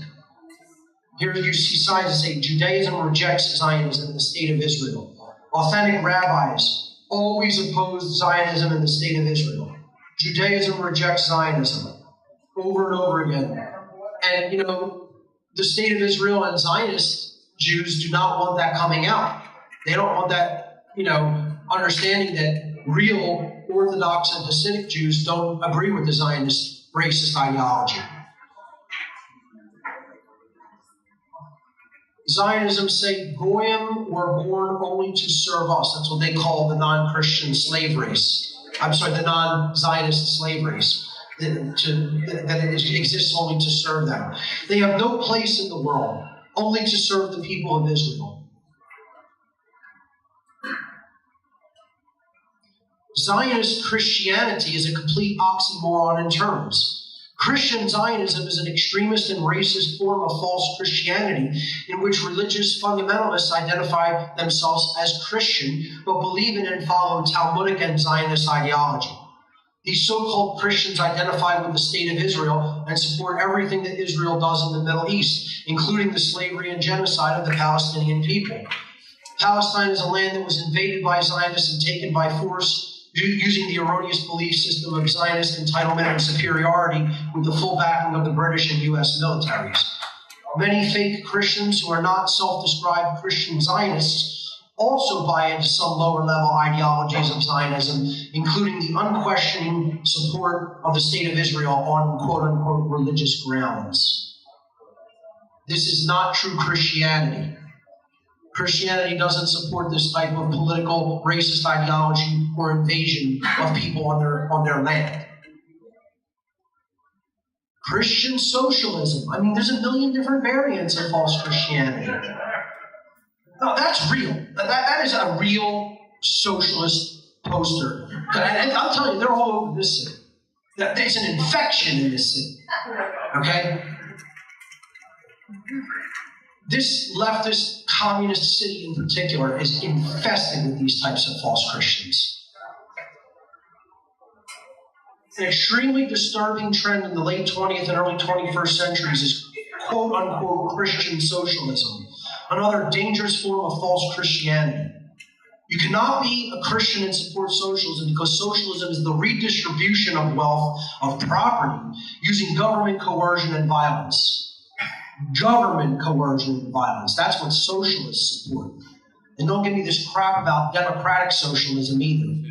It's all Marxist ideology and core mentality, which came out of dark occultism. There's another, you want to know another person that was, he was basically charged to write the Communist Manifesto, Karl Marx and Engels. The dark occultists behind communism put these guys up to it so they could have their scapegoats. They didn't write that ideology. They were handed it. He said, here, publish this under your names. The dark occultists who really put forward that sick crap, they're not putting their names on it. They're bloodline families that you're never learning their names. You can't be a Christian and support socialism because it's based in government coercion and violence. Socialist Christian youth clubs, they're popping up all over the place. They're a popular modern leftist trend blending socialist ideals with Christianity without the slightest knowledge or adherence to natural law, true morality, or the golden rule. This is a blatant cultural Marxist infiltration. Let me say that again. This is a blatant cultural Marxist infiltration of modern exoteric Christianity, and these so-called Christian leftists are growing in number, disturbingly so. It's a bigger problem than you think. Predeterminism, or why take any action when the outcome's already written? The false Christian doctrine of predeterminism wrongly asserts that the future is already written and must manifest in a certain way because it is willed and preordained by God. They believe that there is no point in trying to change the conditions here on earth because everything's already determined and the outcome is set in stone. This is another form of stand-down spirituality, as I like to call it. This isn't streetwise spirituality, it's stand-down spirituality. And this prevents right action and positive change from occurring. That's the very reason this false Christian belief system was put into place, to stop right action and positive change. It's part of what I call the worldview schism of randomness, which many scientismists and atheists believe in. The occult's a grand accident. There's no creator. There's no underlying intelligence. There's no such thing as spiritual, moral, or natural law. Existence has no purpose other than to continue to exist. These are the hallmarks of scientism, atheism, and totalitarianism. The randomness, imbalanced worldview. Then on the other side, so that's the left brain egghead imbalanced worldview. The randomness left brain schism. Then you have the right brain religionist worldview imbalance, which is determinism. God controls every event in creation. All occurrences are preordained. Free will is an illusion. It doesn't really exist. Since God controls everything, change is impossible. It's all up to his will. And so action is ultimately meaningless. These are the hallmarks of religious extremism and slave think. The truth is somewhere in the middle. There is a random component to creation, and that is called free will. You can't put an algorithm on what somebody's actually going to choose in any given moment. It is random. If we align it to natural law, it will follow a pattern. However, there's still that. You're still not going to take away free will. You can still make a choice to do something that is chaotic or random. That's the random component in creation, free will. And then the deterministic component in creation is natural law. It's set in stone. It works 100% of the time, flawlessly, all the time, everywhere. But people, again, it's like, I'm going to piss everybody off because nobody can put me in their box, and I attack everybody on their nonsensical belief systems. So I don't care who doesn't like it. I don't want to be liked. I'm not here to be liked. I'm charged with telling the truth about what's going on, regardless of how hard it is to hear or who gets offended. Living for the afterlife. Huge numbers of fake Christians don't believe that this world is worth changing, and they're living only for a promise of reward of an afterlife in heaven with God. This is yet another belief inserted in early Christianity to take people who may have been positive agents for real change out of action. Stand down spirituality.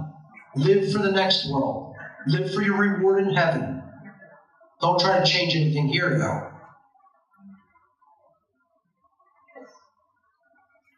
The false Christian belief that earth is Satan's kingdom, so why should I care about it? Another false Christian notion which destroys positive change in our world is the idea that we live in Satan's realm, that the earth is Satan's kingdom and not a realm of free will. This idea convinces people that they are powerless and ineffective and should just submit and hand over our rights willingly. Some fake Christian sects actually welcome the ongoing social and environmental destruction of the earth because they believe this accelerating carnage means that the biblical tribulation of the prophesied end times is upon us, and salvation for the believers in the afterlife lies just beyond it, just around the corner. True Christians reject this foolish worldview and have instilled within themselves a deep recognition of the critical importance of both free will and personal responsibility. Now here's a section that I think some people will find interesting. The holy anointing oil and self-ownership. Jesus is widely known as a healer and performer of miracles from the New Testament stories of how he healed the sick. He's said to have performed miracles by healing, quote-unquote, incurable eye conditions and skin conditions. And he even healed people who were on the verge of death. Evidence is coming to light showing that it is quite probable that cannabis oil was the main healing agent used by Jesus or his disciples in his performance of these healing miracles. Almost all the representations of Jesus' companion, Mary Magdalene, show her holding a small vessel of oil, similar to what you might see in cannabis oil or cannabis oil extracts. I mean, this is a miracle plant, folks. It is probably the most medicinal plant on the surface of the earth, put there by the creator of the universe. Here's an image of Mary Magdalene, clearly showing her using some kind of a very viscous golden or a deep amber substance in some sort of crucible or vessel. The healing oil Jesus used was referred to as cannabis. Now just think about that for a minute. The name of the healing anointing oil that is even referred to in biblical scripture was cannabis. It comes from the Hebrew noun kana, transliterated K-A-N-E-H, which means reed, and the Hebrew adjective bosem, B-O-S-E-M, transliterated, meaning aromatic, which would very well describe what cannabis is. This oil was also referred to plainly as cannabis, K-A-N-N-A-B-U-S, instead of C-A-N-N-I-B-A-B-I-S. Okay? Almost identical in phonetic, pronunciation too. Just slightly different in spelling. Cannabis was continuously mistranslated in Hebrew as calamus, which is a useless reed. It would make complete sense that cannabis would be the substance Jesus used to heal, considering what we now know in the modern age regarding the plethora of diseases and conditions this miraculous plant is capable of treating and healing. Let me tell you something. Cannabis is the miracle plant. I mean, it's the cure for cancer, folks. I mean, if you don't know that by now, I mean, you're way behind. People have to watch the Rick Simpson story on YouTube. You know, this man was a saint. He's a saint in our modern times who healed so many thousands of people of cancer, it's almost uncountable.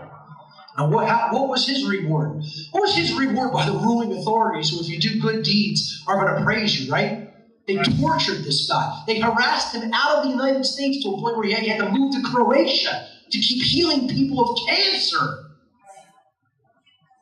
I mean, the absolute trash that would take a man who's healing children of cancer and try to make a criminal out of him. Like I said, talk about people who deserve to be crucified. Here's some ancient depictions of Jesus, showing him healing the sick with the cannabis plant shown close by in the scene. Clearly, the cannabis leaf. You know, and the fake-ass Christians will say, oh no, this is the devil's plan. Government needs to continue to ban and suppress this. Now, even today, it's still being done. People think, oh no, it's being legalized. No, it's not. People are still going to jail over cannabis. It's a disgrace. The trash that would throw somebody in a cage for their usage of a medicinal plant. Absolute moral trash. I mean, stuff like when you start, you really get to me when you start preventing children from being healed. Like then I get into a murderous rage when I think about that shit. Cannabis is currently used to treat 700 medical conditions without the toxic side effects of pharmaceutical drugs. Imagine if doctors today could freely dispense this healing medicine without the repercussions of being placed into a cage through the false doctrine of man's law. When cannabis is used to treat all forms of cancer, when you see cannabis used to treat all forms of cancer, or see how it helps a child suffering from seizures to be able to start living normally again after just one dose of cannabis oil, you will understand what a miracle it truly is. I know someone who healed endometrial cancer, which is cancer of the lining of the uterus, with cannabis oil. Her doctors gave her a death sentence and said, go home, put your affairs in order, you have 6 months at best. And her husband said, bullshit, I'm healing my wife. Drove across the country, got cannabis oil from the Pacific Northwest, took it back to her. I believe in, somewhere around the middle states, Missouri or Kansas, I believe. And she was healed in 45 days. 45 days, no traces of cancer in the body. And when her doctor heard about what she did and how she did it, he said, I can't see you as my patient anymore. Wouldn't even monitor her condition to make sure it was still in check and not coming back because she was using a quote-unquote illegal substance.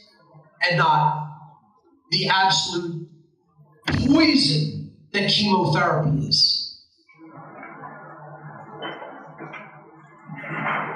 I don't get into this topic as much because you see this sets me off.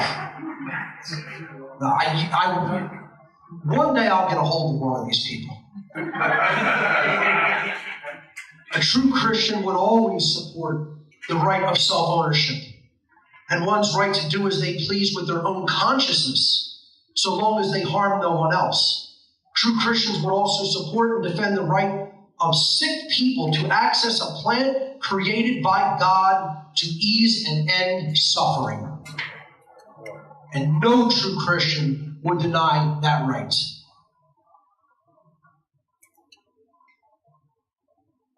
The idea that I'm saved and that's all that matters. Another false Christian belief. Many fake-ass Christians hold the belief that as long as their life is going well and they accept Jesus, that they're saved and they're spiritually complete and that's all that matters. Too bad for all the rest of the sinners. This is not at all what Christianity or any form of spirituality for that matter is about. True spirituality encompasses self-care and personal betterment, but also recognizes the law of one, that we are all connected, that everyone is suffering if anyone is suffering. That is the law of one. If one suffers, all are suffering.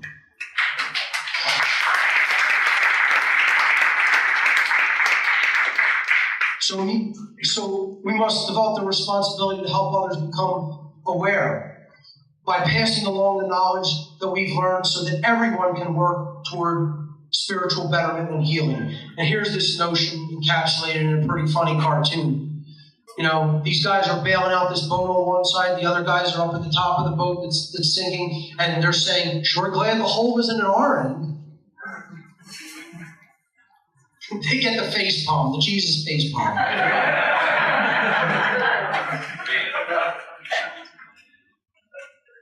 Who did Jesus oppose and expose? The three worldly dynamics that Jesus actually fought against during his lifetime, as described in the New Testament, were what I call the unholy trinity: religion, money, and government. He challenged the established religious orders of his day, the Pharisees and the Sadducees. He took great issue with the usury of the temple money changers, who were the established financial order of his day. And of course, he was convicted and crucified by the Roman government at the behest of the religious and monetary powers. This example, which fake Christians never talk about, also serves to illustrate where the true power of the control system ultimately lies. Who ultimately petitioned the government to crucify Jesus? The religious orders. And they were working at the behest of the monetary system as well, in collusion with the monetary system, I should say. But ultimately, who persuaded Pilate and the Romans to perform the crucifixion? If you believe in the physical, historical crucifixion, it was done by the religious orders, the dark occultists, the priest class. He went into the temple and took out a switch and whipped the money changers and said, "Get the hell out of here. Usurers." You know, churches won't even talk of usury today at all. Won't even mention it. And there's who ultimately did the very deed of the crucifixion. But wait a minute. Did they? Did the actual government authorities do it? We'll get to that. This is the unholy trinity. Religion is the father of the trinity. It's thought control. It perpetuates ignorance. It's based upon belief. That's the real big daddy right there, is religion. Controlled by a dark occult priest class. It's the essence of all mind control and the basis for the old world order of total control and enslavement. Money is the mother of the unholy trinity. It's emotional control. It gets our emotions focused on wanting this, on the desire for more and more of it. It perpetuates apathy. Most people, as long as they have money, don't care about anything else. It's the new God to which human beings now entirely devote their care, attention, and energy. The ultimate religion. Money is an even more widespread religion than government and authority. More people believe in money as a religion than they do authority. It's the basis for the New World Order. It's the ushering in. It's that which gives birth to the New World Order because of what people will do for money. Government is the child. It's the ultimate manifestation that comes from the father and the mother. It's the control of the physical body. Physical slavery. It perpetuates cowardice. It is based upon the erroneous belief in authority, and it is the violent enforcer for father and mother. The dark occultists and the banksters. Government is the New World Order.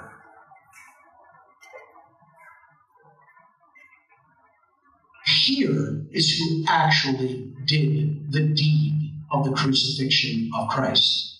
The police murdered Christ. Now, I say this to so-called Christians, and they look at me like I have an 8-headed hydra growing out of the side of my neck. What? What are you talking about? The police killed Jesus. Absolutely. The police murdered Jesus. The police force of the Roman Empire were ultimately responsible for the death of Jesus Christ. The centurion, and again, whether you believe in this as a historical story or a historical account or an allegorical story, it doesn't matter. The centurions were the Roman police force. They were actually responsible for the death of Jesus. They're the ones who actually actually did the crucifixion when Pontius Pilate gave them the order. The centurions, the Roman soldiers and police force of their day, killed Jesus, following orders of the Sadducees and Pharisees in collusion with the money changers and the Roman government. Subservience to the state is a false doctrine still believed in by fake Christians today, even in spite of Christ's lifelong battle against and murder by the state's law enforcement agents, clearly described in their very own scriptures. And they can't see it. They can't see that the police killed Christ. Just doing our job, Mr. Jesus. Quit breaking the law and this wouldn't happen.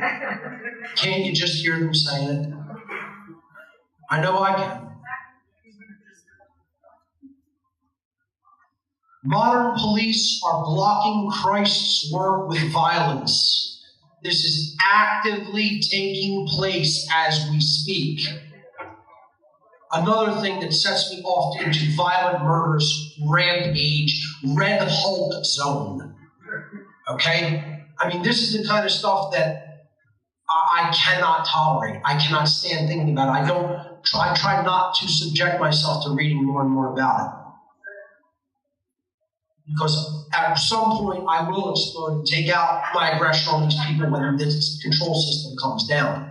And they will pay for what they have done. In the physical world, through action. Karma's not going to get them. Real world people are going to get them. Government has outlawed the feeding of the homeless, and Christians everywhere are silent, doing nothing about it. Homelessness is now illegal in some places. You don't even hear about this in the church. These false preachers. You don't hear about it in a synagogue, a mosque, a Buddhist temple, nowhere in religion will they even talk about this happening. People of a self-proclaimed moral religion are doing nothing when Christ's very work is being murdered by immoral, order-following trash. And I'll say it just like that because I have the balls to. It's a disgrace.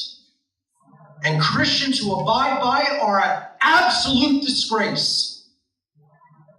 They're as big a piece of trash as those police who are stopping the feeding of homeless people are. Trash. Institutionalized pedophilia and its protectors. Let me tell you something. These guys don't get me as angry as these guys get me. They don't get me as angry as the police stopping the feeding of the homeless or the curing of sick children. These guys are just psychopathic animals. It's like getting mad at a tiger for eating a baby in a village. They're animals. They just need to be put down like a ravenous beast, period. The other people are claiming that they're somehow moral and doing something good while they're shutting down good works. You watch Cannabis Destiny, the documentary called Cannabis Destiny, you will be sick at the end of it. An 8-year-old dies because the police stopped the coming in of his cannabis medication. Let me tell you something. Thank God I don't have children. Because I would murderously protect my children and their rights if I had any. I'm telling you, if anybody tried to stop my child from being healed, you are going to get filled with holes. Filled with holes.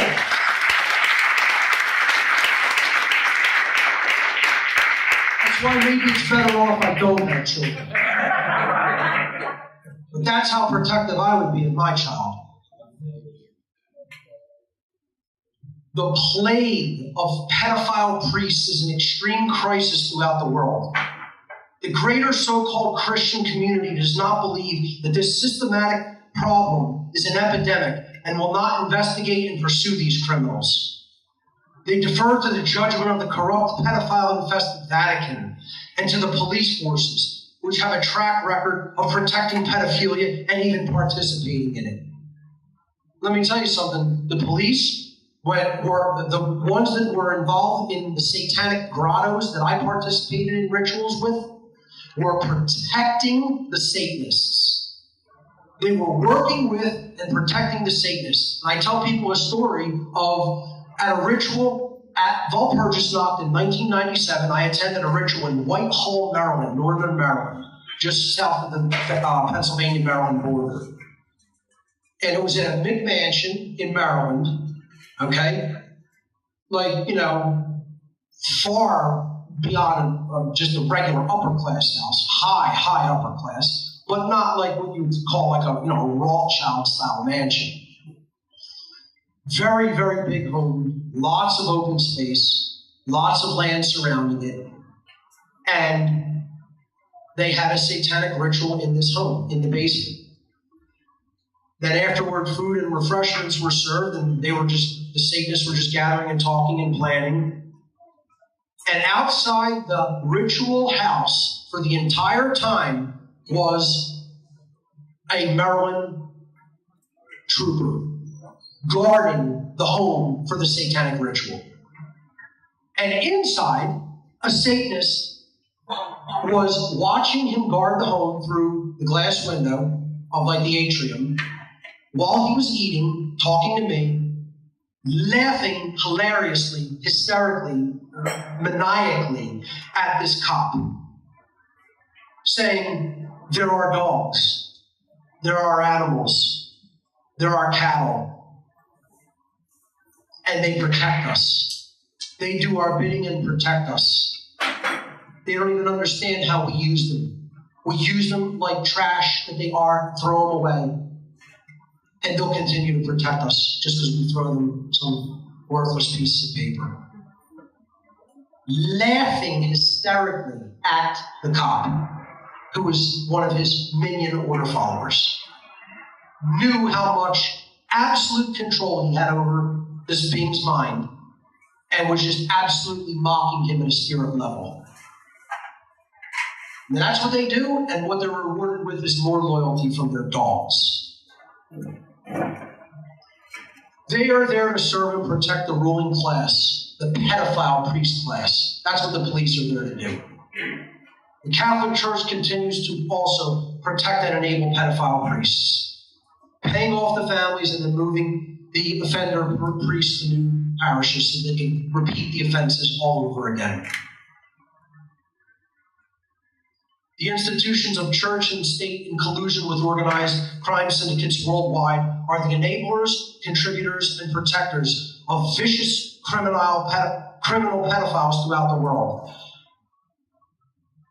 Every dime placed into their collection plate contributes to funding this unholy corruption.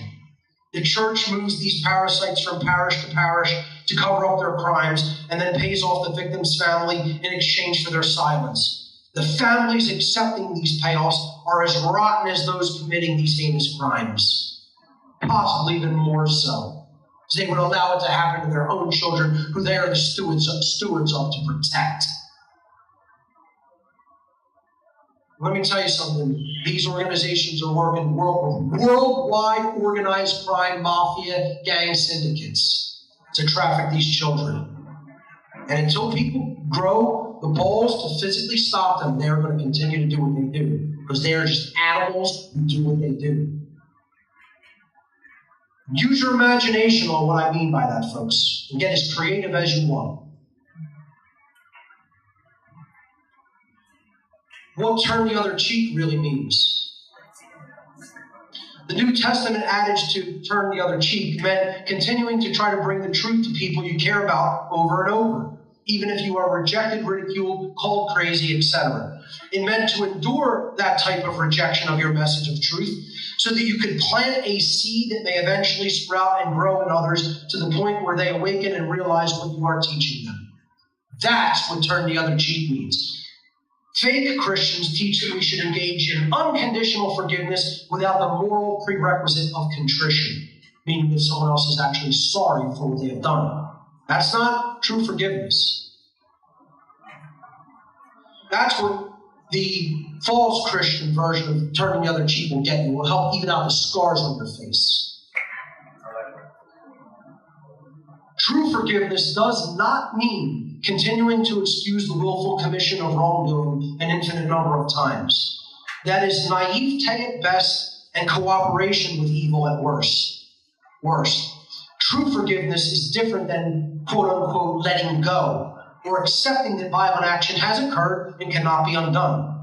True forgiveness is always a two-way street, involving remorse or contrition on the part of the wrongdoer, and a willingness to tell the truth regarding the wrong that they have done, and cease engagement in their previous violent behavior. That is where true forgiveness and reconciliation must always begin, with an act of contrition. Pacifism, an antichrist if there ever was one. Pacifism is without any question the most deplorable and self-loathing ideology on the face of the earth. I would say pacifism is more deplorable and self-loathing than Satanism. If you gave me the choice of what kind of people to hang out with, pacifists or Satanists, I'd take the Satanists in a heartbeat. Because you know why? At least they aren't going to let themselves get shit on over and over again. Whereas a pacifist will, because they hate themselves. They're self-loathing creatures, and they want the suffering that a psychopath will inflict upon them. That's how deplorable a pacifist is. Jesus was absolutely not a pacifist. Get that through your head, fake Christians out there. A pacifist is a person who will never act with force to defend themselves or anyone else under any circumstances. This ideology paves the way for submission and slavery of all mankind to the will of psychopaths who would violate their sovereignty and rights endlessly. Pacifists do not understand the difference between violence, which is coercive and wrong behavior in which no one should ever engage, and self-defensive force, which is a right that is unfortunately often necessary to prevent life and rights against those who would violate life and rights without the right to do so. Pacifism is nothing more than a euphemism for victim mentality, and it has nothing to do with true Christianity. Pacifists will turn us all into victims. Pacifists get conquered and eaten. That's what happens to pacifists. See, a pacifist doesn't have any real, true, deep internal self-care. Because if they did, they'd take action against someone oppressing them and taking their rights away from them. That's because they love themselves and they love others enough to say, you're not taking my rights or anyone else's. And if I have to engage you in the physical domain, I'll do that. No true Christian would ever claim to be a pacifist. Pacifists would let all forms of evil in this world run amok. The New Testament adage to love your enemies was meant to be taken at a spirit-level understanding, not a literal one. See, I could look at an absolute enemy coming for my rights and freedom and say, guess what? I love you at the spiritual level, the spiritual domain level, but you can't stay here. Okay? And then take them out if they refuse to stop violating rights. I love those people at a spiritual level domain because I know they're broken souls.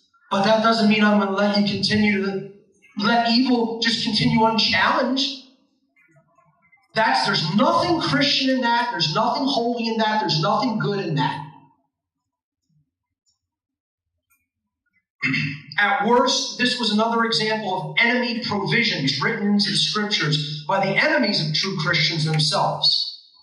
Love your enemies is meant to represent sympathizing with just how destroyed someone must be at the soul level to do the kinds of evil acts which they are doing. It did not mean to just allow them to continue doing evil unchallenged and with total impunity.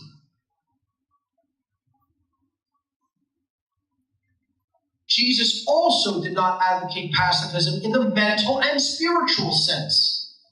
He did not teach aware people to just allow others to be complacent in their ignorance. because he knew the interconnectedness of all people, and he knew what kind of evil such ignorance would breed for everyone. This is the idea that someone, will say, oh, everybody has a right to their ignorance. No, they don't.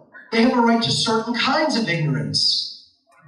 I can be ignorant of how to make a clay vessel with, pottery clay. I have the perfect right to remain ignorant of not knowing how to do pottery. I do not have the right to be ignorant of freedom, what freedom really means, what my rights really are, what your rights really are.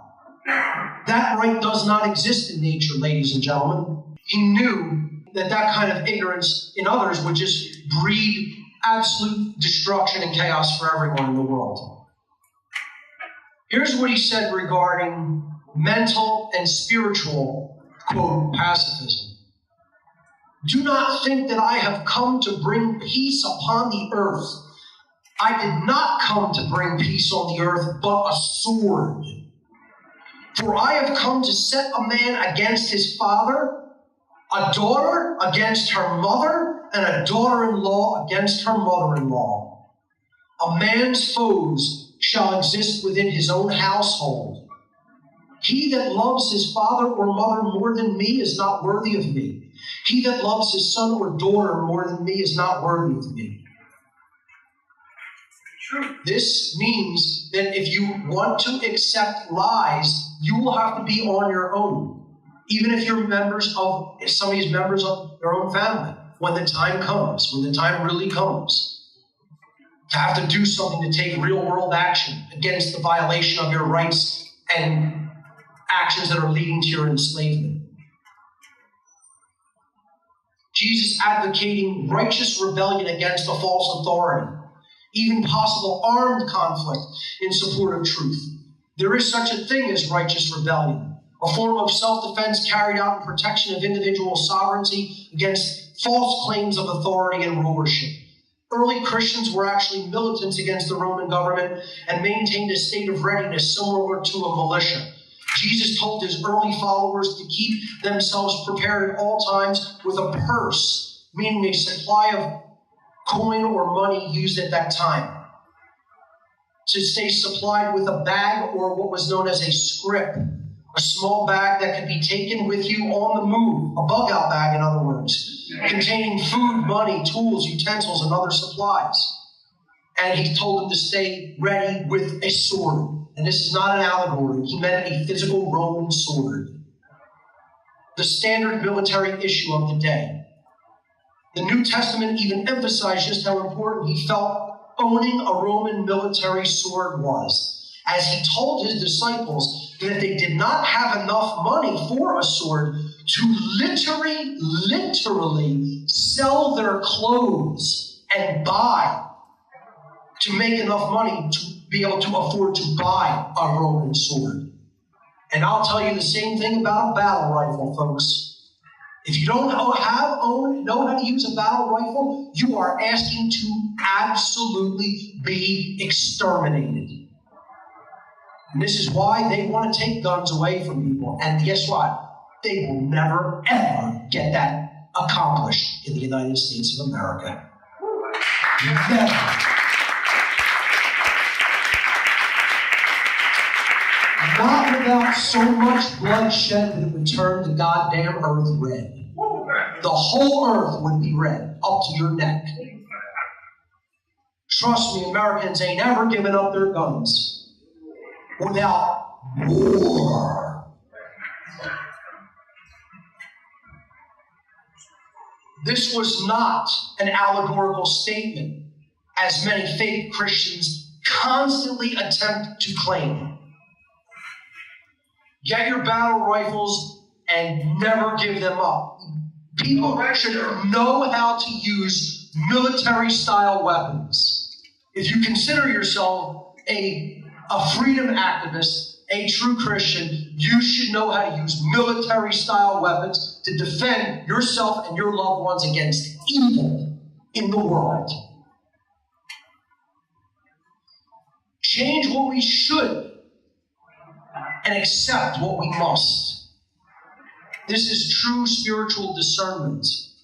The act of, quote-unquote, accepting Christ in fake Christianity somehow magically absolves someone of all their sin without having to change their mind, their heart, or their behavior, or even learn the knowledge of what it means to be Christ-like, which is what the real acceptance of Christ is all about. All of the responsibility is externalized and placed upon the figure of Jesus who, quote-unquote, died for our sins so that we could be absolved of our personal responsibility for the continually degrading conditions of the world all around us. This false Christian dogma is the ultimate cop-out and impedes real work, positive change at every level. Gandhi said about these types of fake Christians, "I like your Christ, but I do not like your Christians. Your Christians are so unlike your Christ." This is what I call the ministry of no responsibility. We just have to believe in something. We don't need to actually do any real good works in the world. The original wording of the Prayer of Serenity by Reinhold Niebuhr summarizes an understanding of the spiritual concept of acceptance versus change extremely well.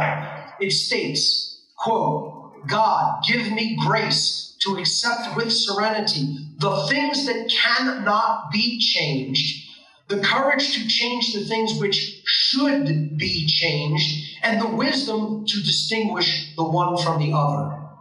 Beautiful wording for a prayer. This prayer shows us the type of discernment that we require. While slavery is the current human condition, this condition can and should be changed, not accepted.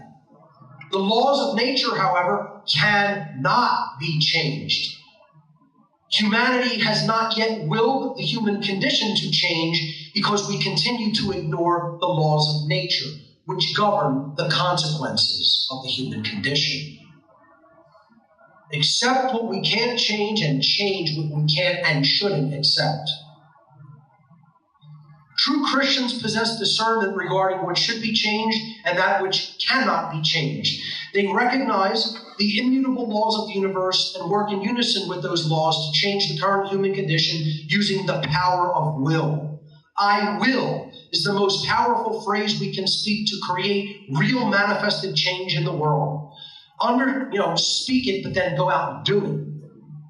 Understanding the causal factors and universal laws helps us to change our manifested reality from the causal level, the only place from which it is possible ever to change the effect.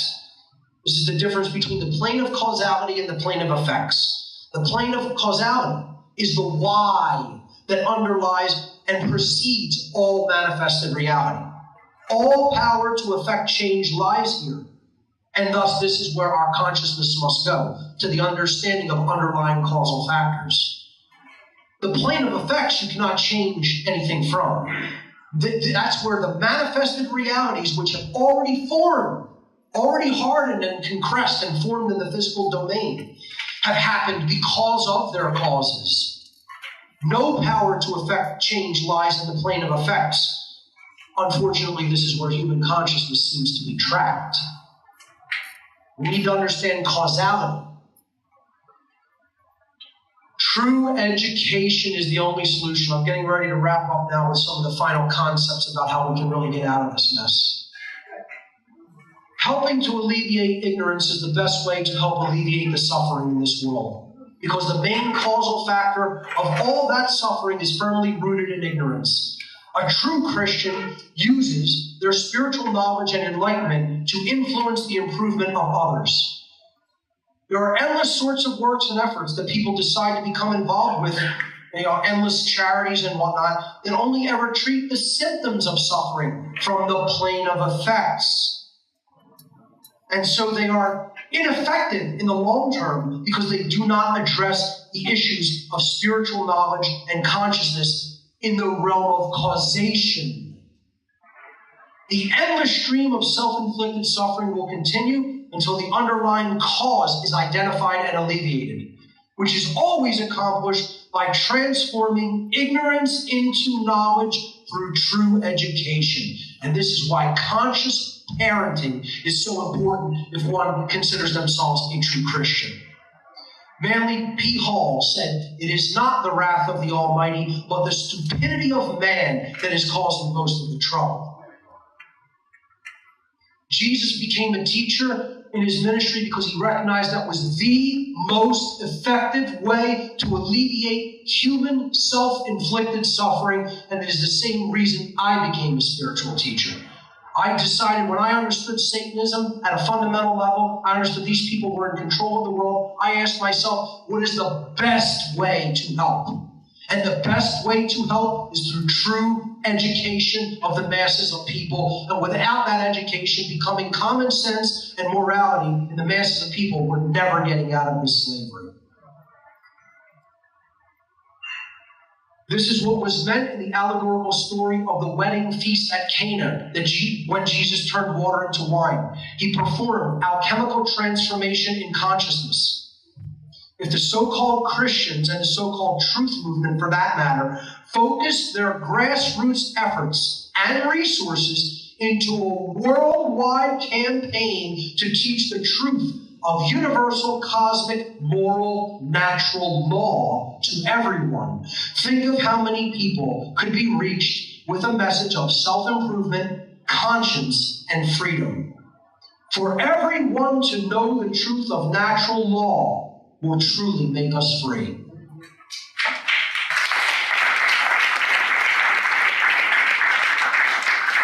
That's the dynamic that has to be taught and learned. We need to expose the work of darkness. Ephesians chapter 5, verse 1 says, "Take no part in the worthless deeds of evil and darkness, but instead expose them." At this time in history, doing nothing regarding the ongoing destruction of human freedom is complicity with such evil. Staying silent is complicity with evil at this point, folks. How many so-called Christians are speaking openly about such dynamics in our world?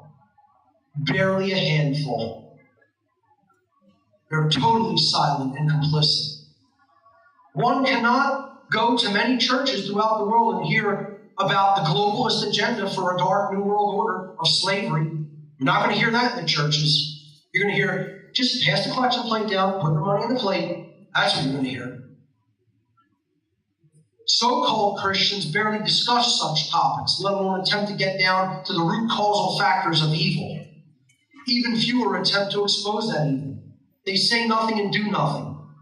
Real Christians do the great work of creation by exposing the works of darkness for all to see, hear, and understand. If you're not doing that great work of exposing evil, you're not a real Christian. Natural law is the law of one. It is the core underpinnings of all true morality and thus the core underpinnings of true Christianity and true spirituality. Morality is inseparably tied to freedom and to order, and immorality is inseparably tied to slavery and to chaos. It is impossible to escape this universal law because at the highest level of our reality, everything is connected, fundamentally connected. Every being is connected to every other being through the law of one, such that when one suffers, all are suffering. True Christians know that the true self is pure eternal consciousness, and that we are spiritual beings having an experience in the physical world to learn and grow in consciousness. They know that the true self has a universal connection to the all, so that our actions affect everyone, and they echo in eternity. True Christians recognize the imperative need for true and objective morality during this time of crisis in which we now live. True Christians study and understand natural law so that they align their actions to true moral behavior. They reject the trappings of exoteric religion and understand occulted esoteric knowledge and how it has been used to enslave humanity. True Christians reject the illegitimate authority of any human being over any other human being. No masters, no slaves. Most of all, true Christians teach all of these truths to others because they know that the ignorance of anyone affects the freedom of everyone.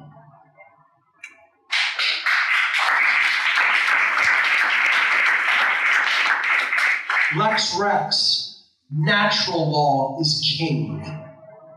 A true Christian embraces peace and the non-aggression principle. See, a true Christian is peaceful, but not a pacifist. Filled with the spirit of peace, but ready to take self-defensive action against evil at any moment. That's what really embodying peaceful behavior is. They hold life and freedom to be sacred, and they have a deep reverence for integrating true conscience into their lives by choosing right action for themselves.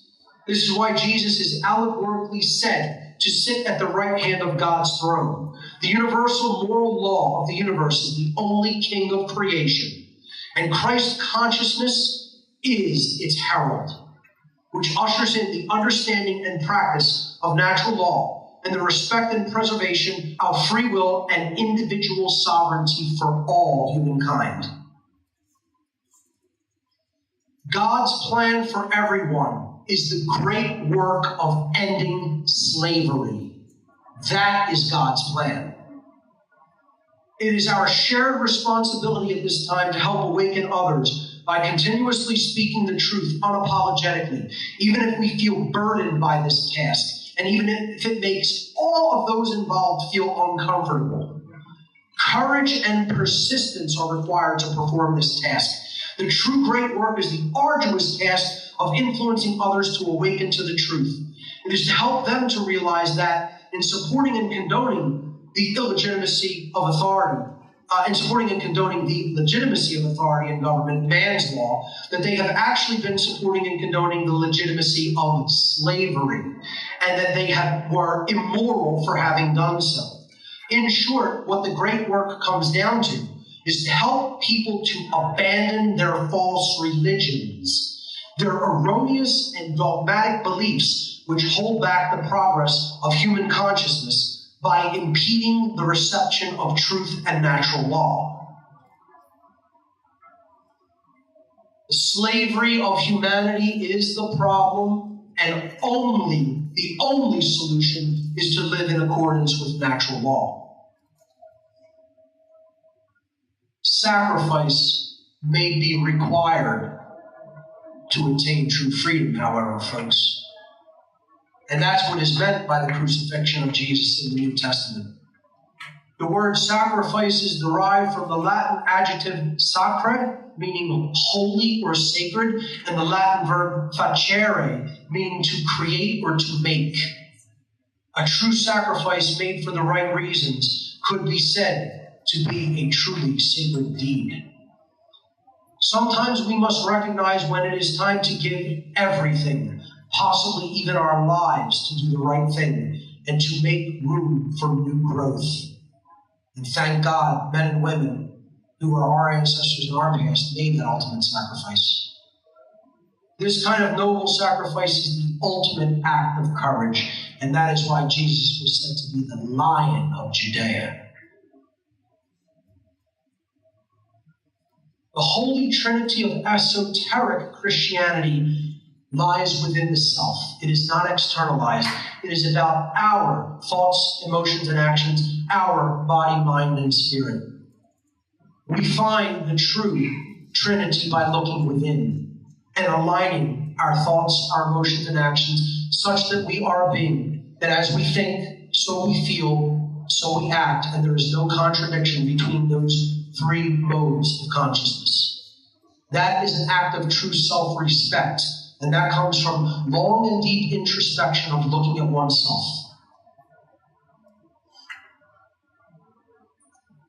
True Christianity is about constant improvement, but never about being perfect, never about perfection. As I talked about earlier today, I'm the farthest thing from perfect. I don't claim to be perfect, and no one else should either.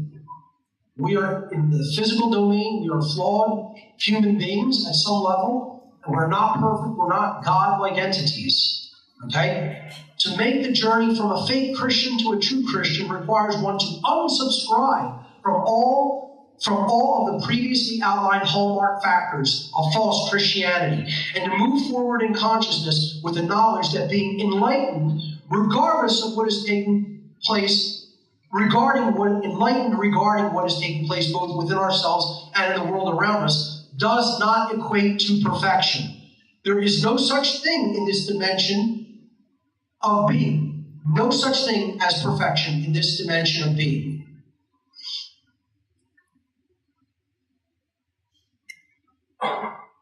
Christ consciousness is a living embodiment of natural law principles to which one must endeavor to align their behavior, so that our individual and collective choices will not generate self-inflicted suffering. Religious icons like Jesus, Buddha, and others are often propped up as being beings of perfection or having lived perfect lives. And all this serves to do is nothing but create impossible standards to live by that seem unattainable to the average person. And so what that does is it dissuades them from even trying. That's what a lot of exoteric religion does to people. It says, oh, I'm supposed to be compared against this standard? Why bother even trying to do anything? I'll never attain that. Because it's not about living a perfect life. We stumble, we fall, and you got to pick yourself up and move on and do better the next day.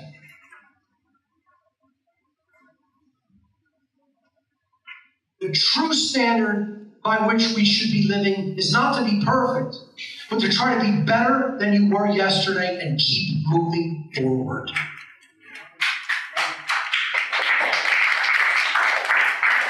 That's what walking the true spiritual path really is all about. Finally, the Sacred Heart of esoteric Christianity. Because that's what this is all about, folks. This is about love. This is about loving oneself, such that you will not allow your rights to be disrespected, your sacred God-given rights. This is about the love of others to help take them out of their ignorance so you stop creating self-inflicted suffering. This is about worldwide love in the sense of agape. Love that goes beyond romantic love and goes beyond the love of even brother and sister or family member. It is the love of truth. And it is the love of doing what is right. Jesus said, if ye continue in my word, then are ye my disciples indeed.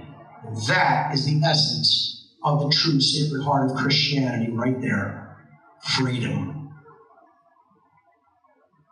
Ladies and gentlemen, thank you so much for your kind attention today.